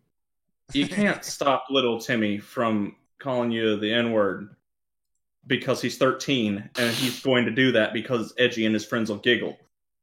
It ain't gonna happen. But yeah, all these people were like, "Oh, we're going over to Microsoft now that Sony's censoring everything." I'm like, "No, dudes, that's not gonna work. Microsoft's just as bad. I'm telling you all this." And sure enough, this week, Phil Spencer comes out and told you. Yeah, to quote Razorfist on the matter, Sony, he's done this in the form of a dialogue. Sony, well, we did it. The most antagonistic, anti-consumer content police policy a gaming company will ever devise. Microsoft, hold my pumpkin spice latte. Yeah. You don't tempt fate like that, man. You don't You don't assume that Microsoft is suddenly going to be the good guys this generation because Sony have decided to be the bad guys. Yeah. It can be true that there are in fact two villains and nobody to rally behind for the consoles. Like, I'm going to be very judicious about the way I spend money on the next console generation. Like, it's an easier spend for me than the last one was because of the next generation being backwards compatible. But yeah, I still don't want to pour too much money into Sony's coffers unless I'm very, very clear on exactly how that's going to be used. But it's much easier to roll back a content policy that is, from all accounts, implemented by two people who just happen to be placed at the absolute fulcrum of content control in Sony. It's easier to roll that back when it's a company that has a presence on the West Coast and a presence in Japan, compared to a company that only exists in Silicon Valley and has declared a broad policy of not being in favor of free speech. If GameStop can make it a year before they file for bankruptcy and start closing stores after the new consoles launch, I'll probably get one used there. That seems like the safest way. I need to survive. I feel like I'm in a position where I'm more able to test new things than I used to be, which is why I bought the PSVR, which, I almost never use as a VR headset. I still use it like several times a week for watching movies and anime and stuff, but as a gaming device, I don't use it at all. But I'm sort of interested to see if the technology will be any better next generation. So I kind of want to have one of the systems for that. But yeah, we'll see. It'll be fun. Let's see. I posted quite a few. Did we cover them all? I think we covered all of them. Yeah, important stuff. Bernie, for the love of Gucci, stop talking about video game industry and trying to push unions. Stop it. Yeah, this is just an extension of our previous discussion, really. Like, the only reason why a politician wants unions is because politicians can work together with unions. Yeah. That's what they always do. They get into bed with the union, and suddenly you've got a federally backed employment arm in an industry, and the industry comes completely under government control. So if you see Bernie doing this, get on your keyboard and tell him no. Bernie, put it down. Put the union down. Tell him to stop it. Bad Bernie. Like, having an industry under control of the government is not much better than having the government under control of industry. It doesn't redound to success for anybody. It's always a bad thing. Especially when they're unions that have mandatory joining in contracts when they come into existence in any company. This is not a thing you want. Make sure it doesn't happen. So keep an eye out for it. If Bernie keeps pushing this stuff, tell him no. Tell your senators no. Tell somebody no. This can get really bad really fast if these start becoming standardized in the gaming industry. We don't want this. It's also something you've got to think about when you're trying to determine what sort of career you want to go into. Like, if in your area, the thing that you really want to do requires membership of a union, move somewhere else to do that thing. You don't want to get hitched up to that death machine. Yeah, you do not want to join any formalized union. Unionizing on particular issues can work in extreme circumstances, but joining a permanent union is always not beneficial to you as a newcomer into any job you get into. Period. The union rep for the Tertiary Educators Union said that if I wanted to join the union, he would pay for my first year, and I just shrugged and said, okay, sure, whatever, because I didn't really have any opinion on it at the time.